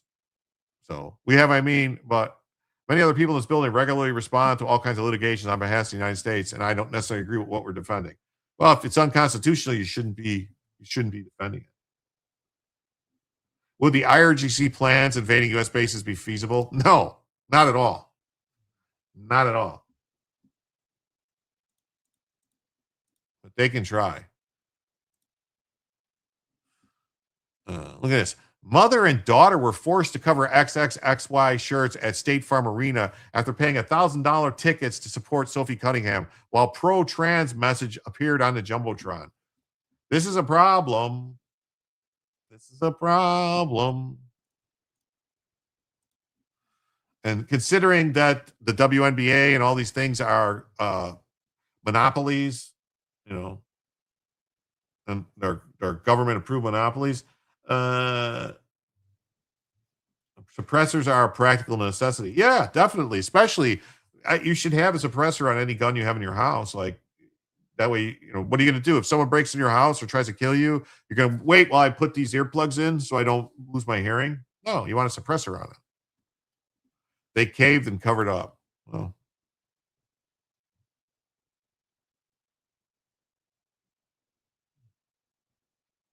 Mother and daughter posed with their XXXY athletic shirts. A mother and daughter paid $1,000 apiece for tickets to Monday night's Indiana Fever Atlanta Dream game. Who the fuck would pay $1,000? Harmeet should be writing them a letter. Yeah. What are we seeing from Iran? Just big talk. That's it. That's it. Mm-hmm. They came to specifically watch Sophie Cunningham, the only player in the woke WNBA with the courage to speak biological truth. They showed up wearing the XY shirts in support of the stance. And the back of the daughter's shirt delivered a simple, unambiguous message for the girls. They say arena staff confronted them with their clothing and gave them two choices: cover their shirts or leave. They were handed oversized shirts to throw over their clothes like they were the problem. Outkick reporter, during an OT, a security guard told them they had to put provided Atlantic Dream shirts over their shirts and they would be escorted out. A local Georgia mom and daughter were discriminated against at Sunday's Fever Dream game. Wow. Here's video of a local Georgia mom named Casey and her daughter Annie that were told they had to put these Atlanta Dream t-shirts over their existing XXXY Athletics t-shirts. They were told by a security guard that their shirts were offensive and they had to put on this Wellness Night t-shirt or they would be escorted out of the building. This is during overtime of the Fever versus Dream game. Here's them, you can see on the right. So it was basically a giant fever dream. With the t-shirts on at the tail end of the game. This is discrimination. This is disgusting. Shame on you, Atlanta Dream. That's right. Shame on you, Atlanta Dream. I'd go kicking and screaming like Rashida Tlaib. That's right. Yeah. She likes to throw elbows and punch. She's another one that needs to be deported. So the mother and daughter paid $1,000 for tickets. So this mother and daughter paid $1,000 for tickets to attend the game. And this is what they did. Look at what they did to them. It's a stand against biological marriage. And we were made to cover up our XXXY shirts at this game. Wait, are you serious? Yes. They gave us shirts. They gave us t-shirts during overtime and told us we had to leave. And this is for the girls. Or cover our shirts up. This just happened. Where were you sitting? Floor 4-3 row C. Yeah. Third row of floor 3. And how much were your seats? $1,000 each around. Yeah. And we did nothing. Like we were just sitting there. I didn't make signs. I wanted to make signs, but I didn't. I did nothing. I did notice during the game on the Jumbotron, they put up a woman wearing a shirt that said protect trans rights or something. She's the one who told on because she was made to zip up her jacket. So she also had to zip up her jacket? But I think that's bullshit too. She shouldn't have to. But they put her shirt on the Jumbotron. I know. It's almost like the message was made and they said now zip it up to make it seem like they're consistent. Yeah. But they never were. Yeah. No, never are. And why did you spend so much on tickets? Why was it important for you to be here today? To support Sophie Cunningham and to support women in women's sports because it's just common sense. And what's the relation here? That's my daughter. And are you an athlete? I used to be until I had a bunch of knee surgery. What sport? I did all sorts here. I did soccer. I did all of that. Yes. And did this issue ever come up? Like, did a biological man ever try to play against? No, we're from here, so it hasn't happened here a lot. But I can't believe that just happened in shocking. Atlanta, Georgia. Wow. I don't know. No, my smoke detectors were just going off for some reason. Did you guys know that smoke detectors only last 10 years? Last night in the middle of the night, one of them started beeping, making weird noises. So I had to go to the store today and I had to buy 7 new smoke and carbon monoxide detectors to replace all the ones that were expiring, basically, because they were 10 years old. And now they just, for some reason, just go off randomly for no reason, start just going off throughout the house. And you know how much a smoke detector costs now? $65 for one smoke detector. That's insane. That's insane. Insane. Totally insane. Wow. I think so anyway.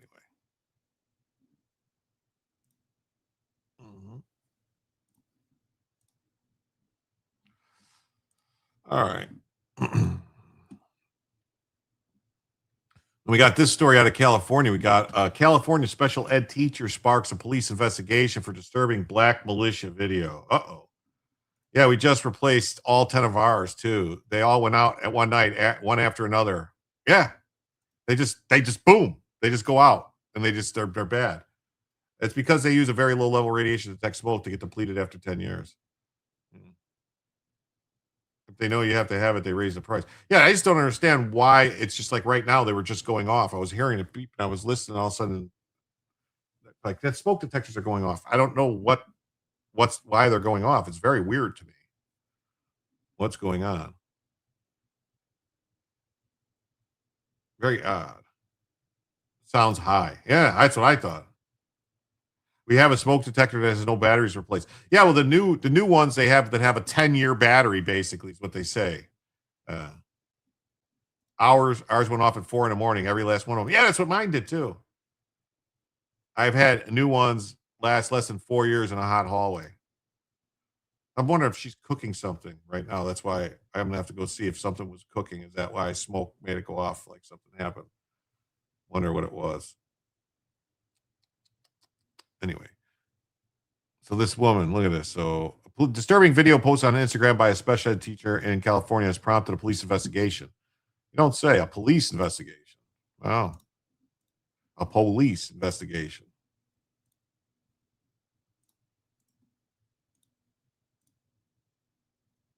Mm-hmm.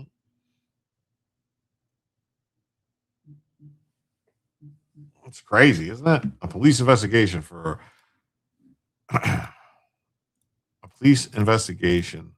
a video talking about a black militia.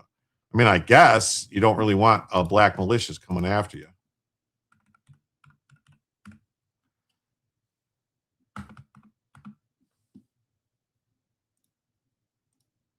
I don't think you want it coming after you anyway. It doesn't seem like a good idea, but whatever. So, a special ed teacher at the Madera Unified School District posted a video suggesting it was time for black people to create a black mafia, shoot some guns, and rob some white people. Oh my God! Today I'm starting a black militia. This says black mafia. No, she said black militia. Why can't you get the story right? Thank God for smoke detectors. Our founding fathers would have all roasted alive without them. Then where would we be? That's funny. Can't just replace the batteries. No, you can't. That's the thing. The batteries, it's not batteries. It's it's just they have a 10-year basically where they don't work anymore and they don't have enough. You saw some on Amazon pretty cheap. I don't know. I just got the same brand, Kid, combination smoke and carbon monoxide. So I don't know. And they're wired because they're all wired together because they're all around the house. Kid has them for like $45.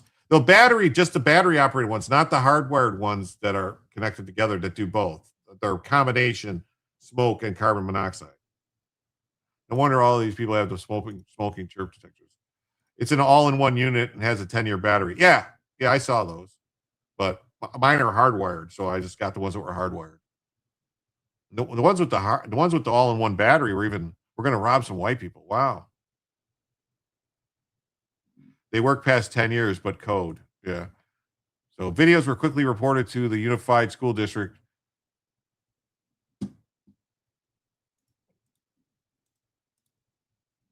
So here's a clip. Let's see.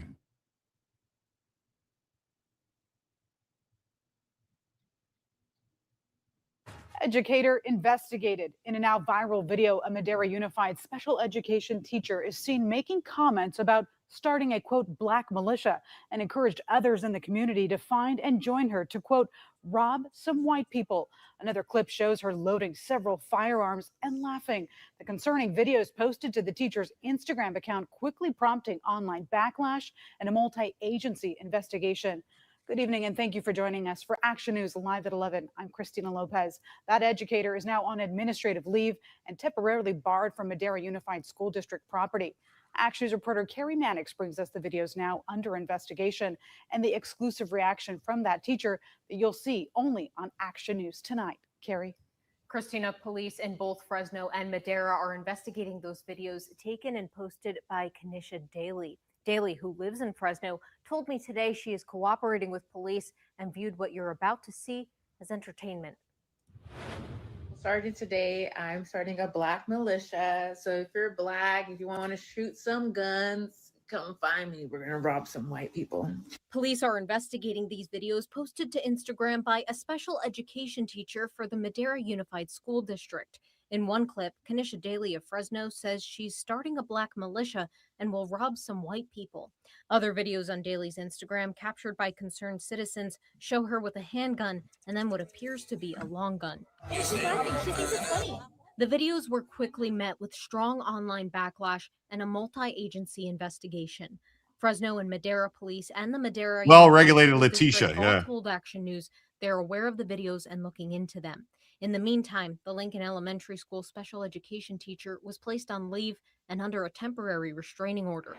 Just wanting to do something, to be in action. Daly has appeared in our newscasts several times. In July of 2024, she received free braces as a part of the Smiles for Teachers program and said this as a guest during Action News Live at 3. I realize that I am an avenue for my students to be able to integrate into classrooms, into the community. And so I'm a reflection of them. That's a nice nose ring. I'm reflecting the best parts of them. More recently, she attended a community meeting with Fresno police back in March and demanded more accountability and transparency over the department's use of military equipment. Even though we have these meetings, we raise some concerns, and the major ones are still not going to be addressed. So she's in a classroom loading guns in a classroom? Oh, hell no. I view this post as entertainment and never meant to threaten or harm anyone. No, it's not entertainment.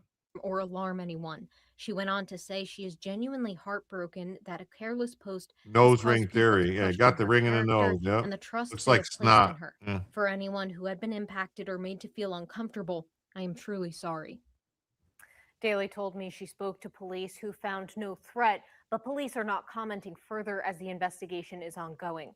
Yeah. Well, the staff, the school district got a restraining order against her.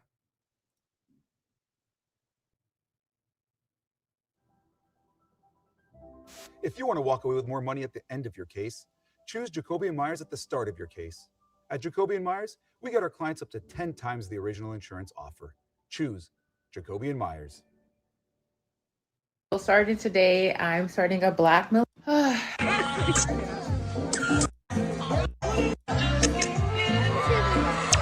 right.